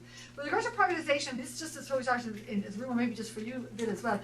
I think there's 2 points here, and both of them are really important points. Your question was about how you public sphere, if you like. Yeah, that's right. And one of them is deregulation, which is, if you put a label on it, which is privatization in that sense. And that's what you're talking about mainly in the book. So what happens when the government gives away its responsibility to private corporations for, say, policing or whatever. Right. That's really important. But I think your question was also about fragmentation. When you can't even, when everybody goes into a little niche and and so on. I think both are really important challenges. Yeah, that's right. And I don't really deal with the fragmentation. It seems to me that's maybe why I was ignoring that part of your question. I have Abdul and then Susan. Okay, so much I would like to ask about, and some of it have already covered. I will know a little bit more. Normally, civil disobedience movements are mostly acceptors. They don't have mostly acceptors, without a head, without a leading figure necessarily. I mean, even in the civil rights movement in the United States, Martin Luther King was very important, but he was not the whole movement. Yeah. And so then you have, in those cases, you have multiple bases of the legitimacy of the claims being made. And that complexity and hybridity, as opposed to distinct categories, can be useful or not useful, and damaging or helpful. They can be helpful in mobilizing people without having to question on what basis they're coming together. Like in the Arab Spring in Tunisia, for example, you had Islamists and liberal and socialists all together in the streets. There was no time to really discuss. We're all together in this. And it worked for a few months. But in long-term protracted movements, then you have evolution. And part of it is interaction of those who are developing those ideas and making those claims with their own followers, those trying to mobilize, and those they want to change. And also, how do you incorporate this dynamicism as well as the hybridity into your understanding of civil disobedience? I have so many more. I'll ask those are pretty big questions already. So. Okay. So I'm going to ask you to say a little more about the relationship between the 3 elements of this moral stance. And in particular, because I think there's a similar theme in what both Maeve and Jeff were raising that might connect to this. And the theme has to do with the ways in which the role of law in this tripartite vision might constrain the more radical forms of protest might cause them not to count as civil disobedience. And so, I'm going to do what no lawyer should ever do in a disciplinary conversation and say maybe law should be a little less important here. And so the way you described this was it's breaking the law in the name of the law. And maybe not, right? Maybe it's breaking the law in the name of morality, which could be all sorts of different forms of morality, which could be a morality that actually challenges some basic aspects of the legal system. But it still has to have some kind of fidelity to law. And I'm wondering, how can you parse what that fidelity is when actually people would not describe themselves always as acting in the interests of legal values, but as acting in the interests of other values. Okay, and Sandy, and then we'll take the next round. Okay, so I'm also located in a philosophy department, so this question's kind of coming from that space. But I'm very intrigued with Professor Cooke, your notion that civil disobedience, a really effective form of civil disobedience, requires a context-transcending idea of moral truth. And I'm wondering whether, in some ways, if that's the case, then the spiritual types have a kind of a primacy in this realm, insofar as we don't have a really great secular moral realist theory. Or I mean, maybe Kantians think they do, but I mean it's not that Kantian moral theories taking over the world. So to what extent is According to Raymond Goyce, it has, but yeah. Okay, why don't you take this three and then we'll have one more round. I like that last question. Oh, well, okay. Give Maeve a hard time. Anyway, gives me. First of all, I have to apologise for throwing. Well, maybe it's part of the provocativeness that's appropriate for this kind of topic. But I just threw out moral truth in a pretty unmediated way here. So obviously, more needs to be said. I don't. Just by way of clarification, I don't think it's well captured in any way by conscience, because I don't think it is just a matter of conscience, no matter how well you know, what way you think about conscience. So I think I mean, that's what you said was there's many parts to your question. I think it was helpful. And certainly in line with what I'm thinking. I was really just. I mean, think of Martin Luther King, think of Gandhi. You know, I was really moved by reading Malcolm X's autobiography recently. You know, I read I mentioned these names, Ta-Nehisi Coates' letters to his son, and they. I mean, Malcolm X. You know, he was not an advocate of civil disobedience. Ta-Nehisi Coates is not an advocate of civil disobedience because they think it won't change anything. You know, I mean, what's interesting about King and Gandhi is they thought, because all these people, Ta-Nehisi Coates, Malcolm X, King and Gandhi, you know, use the word truth, but they clearly think there is a truth to the situation, and it hasn't been seen, it hasn't been felt or experienced by most, by most people who were trying to convert, if you like. Yeah, so there is this kind of conversion development, this exemplary figure, and it's enacted. So that's why the dramatic. Everybody acting together, but also these figures are so important. And there's many aspects to this. I mean, Malcolm X, you know, thought I think rightly, and it's there in Gandhi as well, and King. You know, people who practice protest, civil disobedience, in the case of Gandhi or King, they have to become certain kinds of people. They themselves have to show, you know, they have to live the truth, if you like. And I think that's it's really hard to make sense of that idea in secular terms, but I think it's indispensable. And the reason it's indispensable is it gives you that that moment of apartness from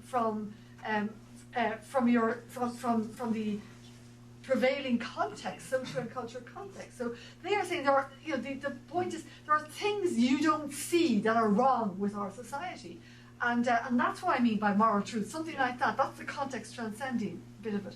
Now the real challenge is how to conceptualize that idea in a way that isn't narrowly religious, that isn't elitist, and so on. You know.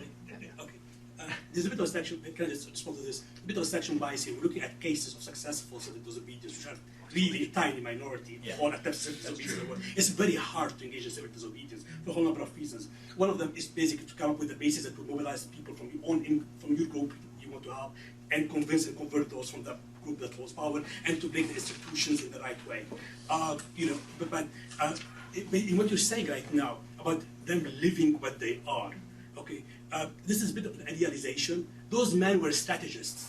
They were creating their image and their reality. They were creating events that made their rhetoric resonate. Right. And you can see that in the conversations they had with their followers and their friends when they were strategizing in Selma and elsewhere. Okay? So, it's all about strategy, really. It's nothing about saints converting those around them. It's both. Yeah, it's both. It's both. I agree, because I mean, I've read a lot of autobiographies, so I'm trying to think of that woman who's still living in. And by the way, is that a condemnation of their moral character in any way, shape, or form? That's actually an admiration. But Malcolm X, for instance, I mean, people who the Black Panthers subsequently, they stopped eating pork. I mean, they lived there. Foucault talks about this in the context of the Iranian Revolution.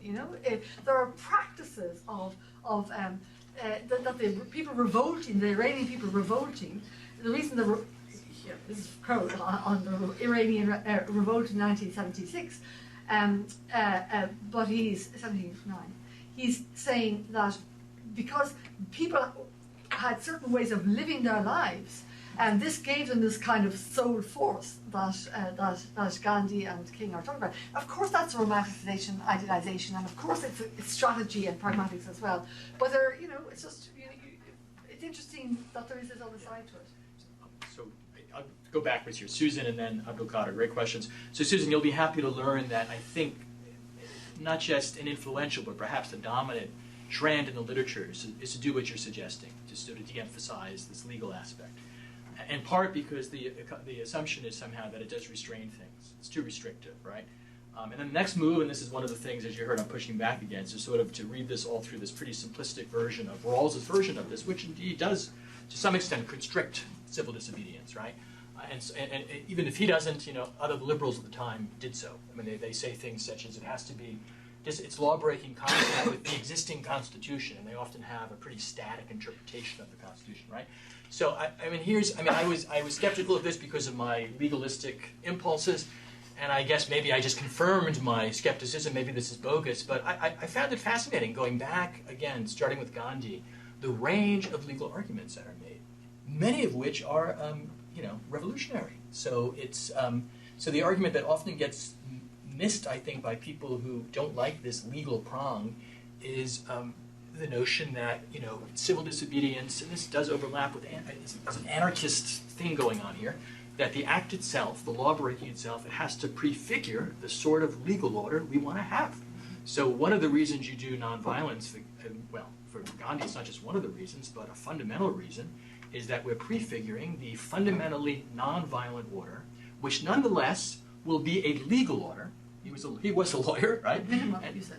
I'm sorry? Minimum, you said in the book. Oh. You said there'd be very few because people, in this the order that's prefigured by God. I thought he did a terrific job, and really he answers the questions really well in the book.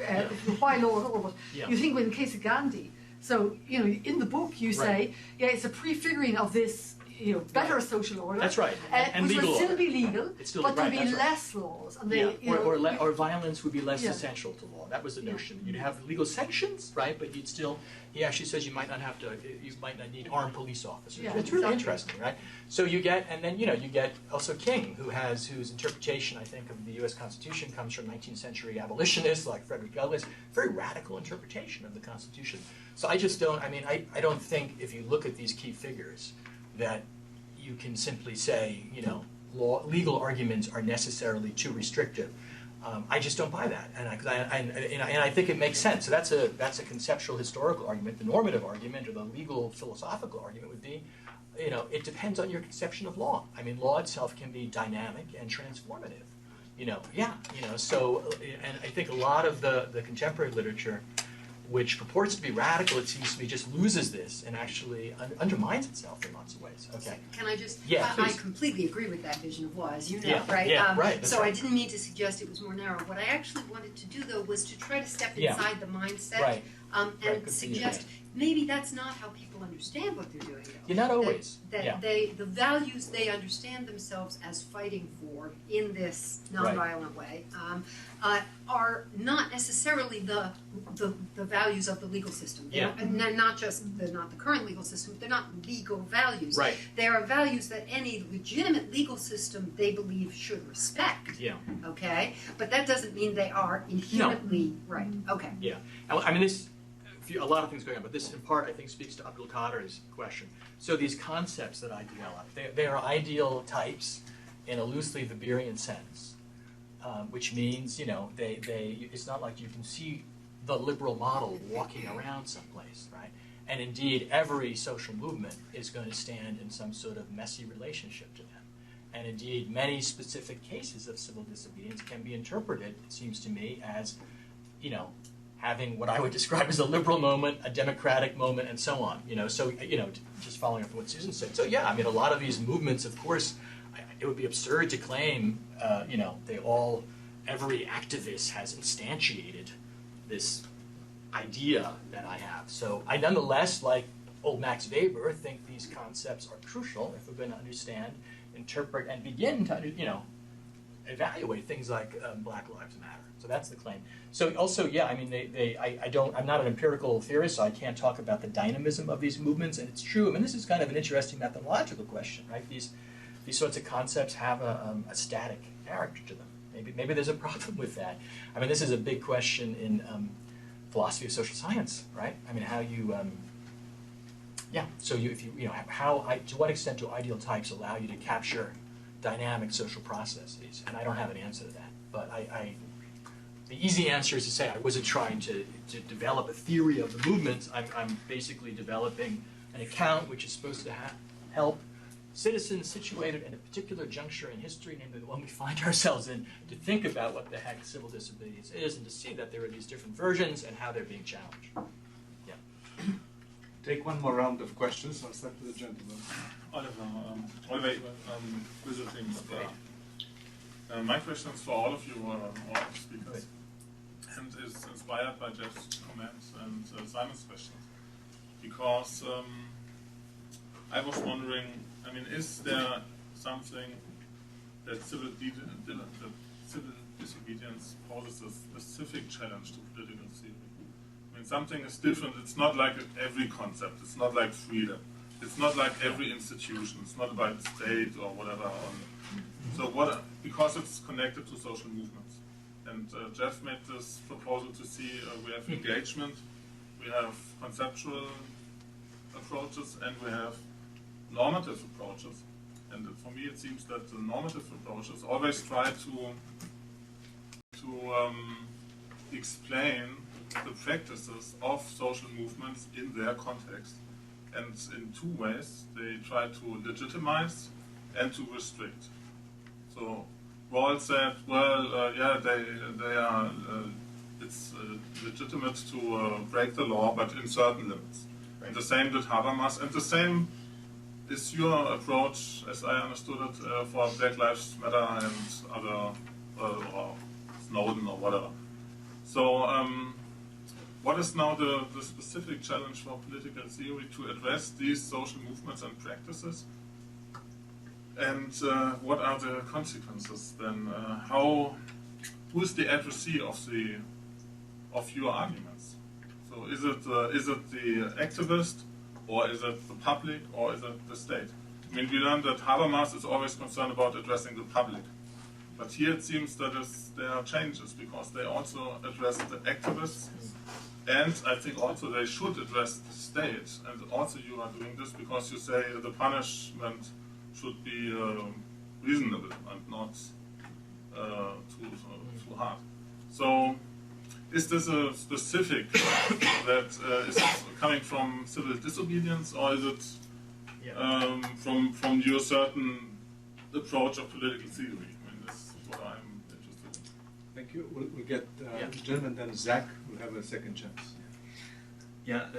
While listening to this wonderful discussion and the panel's points, I just can't help thinking, hasn't the context changed so dramatically in that the vector of both civil disobedience and thinking of it is an emancipatory vector in all the cases that you have alluded to, all the thinkers and all the practitioners.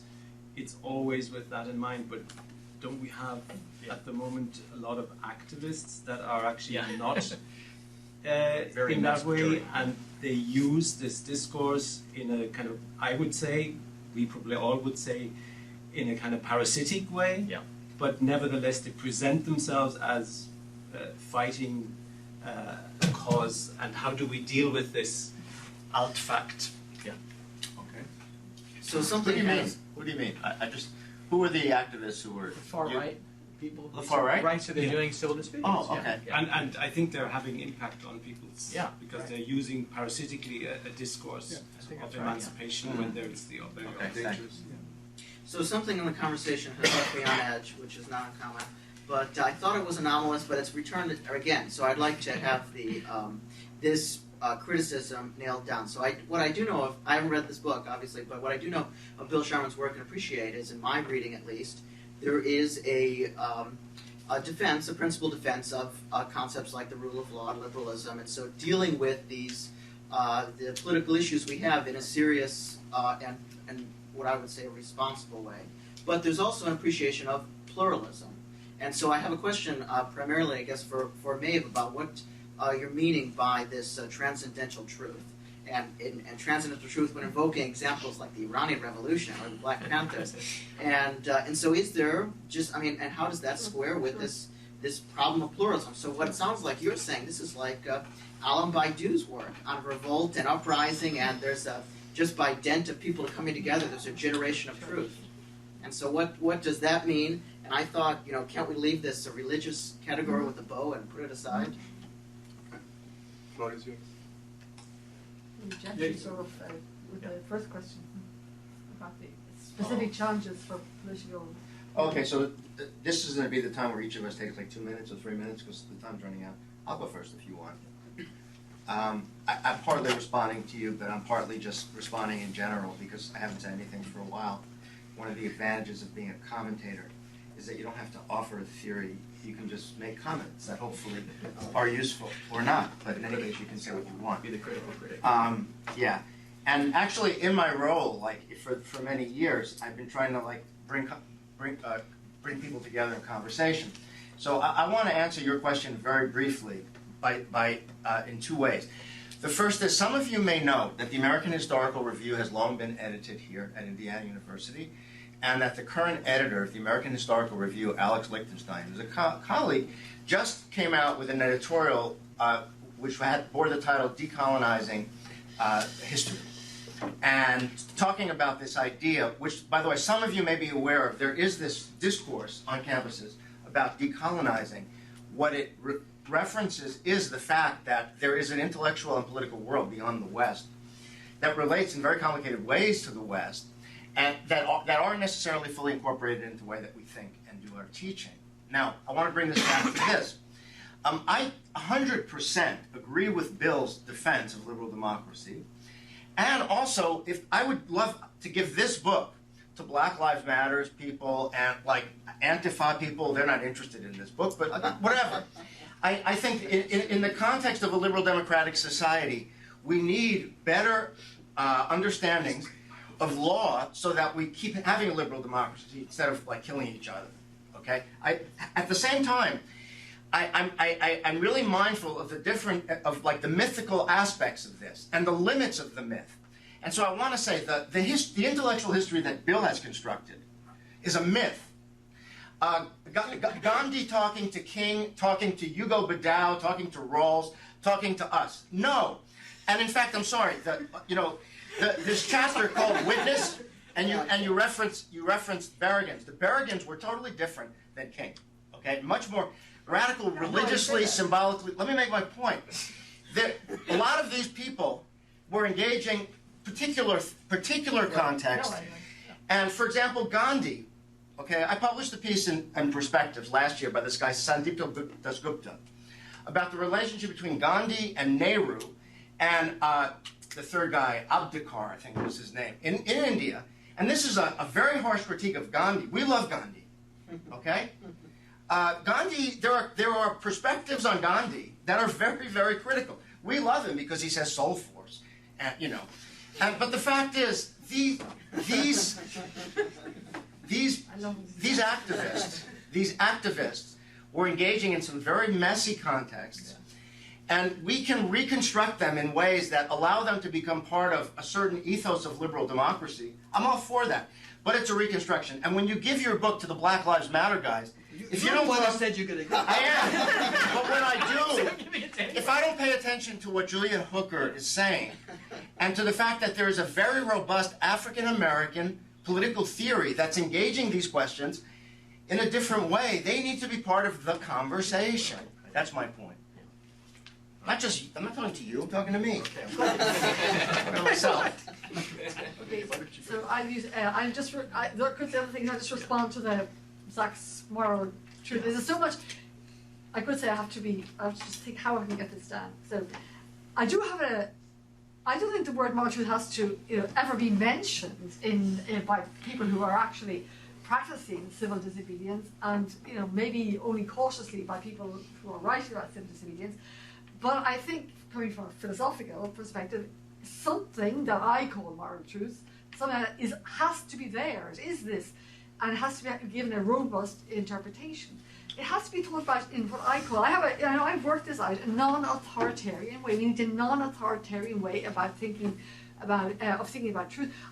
The particular model I advocate in other writings is truth as context transcendent and context dependent and justification dependent. So you have to have both moments. So we have no access to truth. I don't think anybody has privileged access to truth. That's what I mean by non-authoritarian concept of truth. So you have to think about truth in a certain way, but to retain that moment of well, it's hard to describe it in moral terms, but but in a way, just it's the force of the moral appeal. Either you say, and these people can be wrong. I think Malcolm X was wrong about all sorts of things, and even dangerously wrong in some instances. I also think, King was wrong about certain things, but conscientious objection or conscientious civil disobedience, if we are to normatively, to see it as normatively commendable at all, then we have to try and make sense of its moral dimension, and it can't be fully captured by any kind of in legal terms. And I think that's the great thing about your book. You say there are three distinct moments, and it's how they belong together and how to think about each of them is the challenge. Yes, so I'll respond to Oliver and then Martin. So Oliver, maybe I'm just not getting the question. So yes, I think there have to be a lot of audiences, right? And a lot of adversaries, you said, right? I think it's hard to sort of say which one it has to be. So why is this a distinctly political theory problem? Is that the question, right? So why is? Are you talking to the public? How the public should understand the? I'm talking to whoever's going to read the book.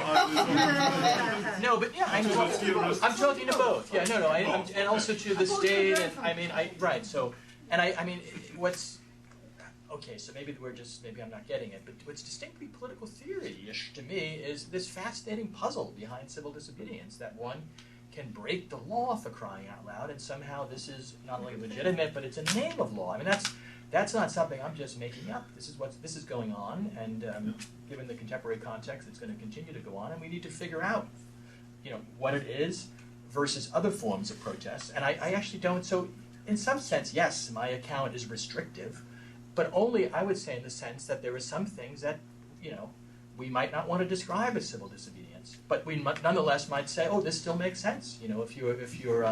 If the United States, let's just be very.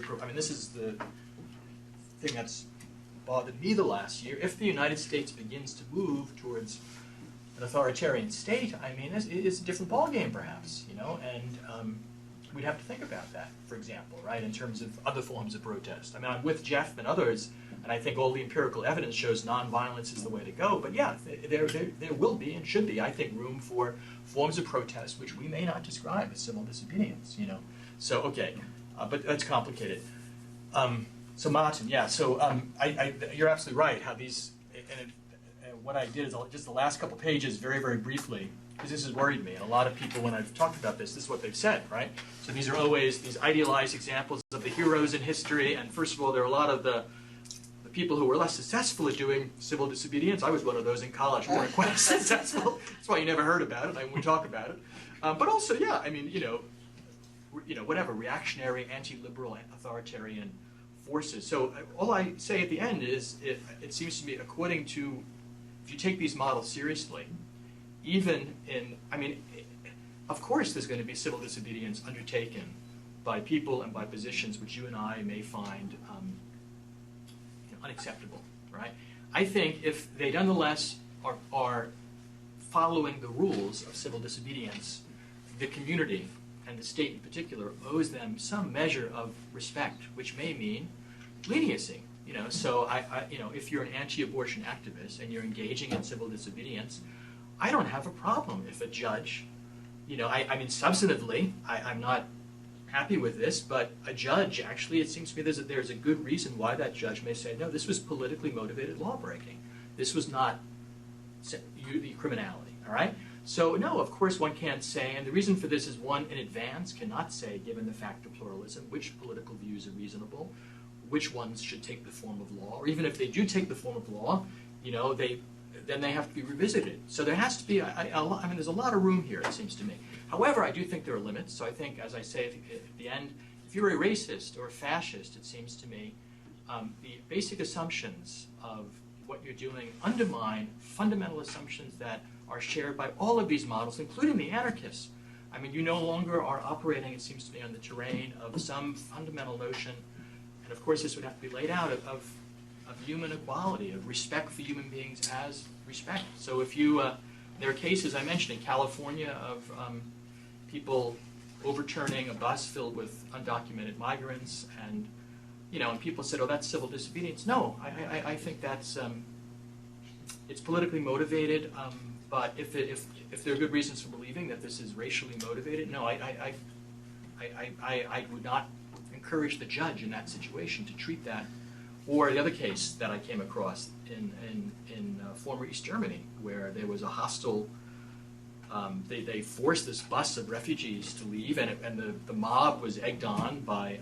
This is also disruptive protest, by the way. This is why we need to think. You're right. We need to think about this, but right.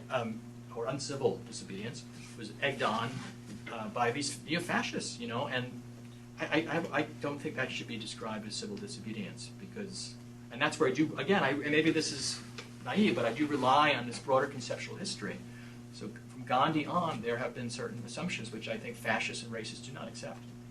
Now maybe that's too simplistic, but that's, and what that means politically is also open-ended. Seems to me. Well, our time is up, so we are not open-ended. Congratulations to Bill for an excellent book.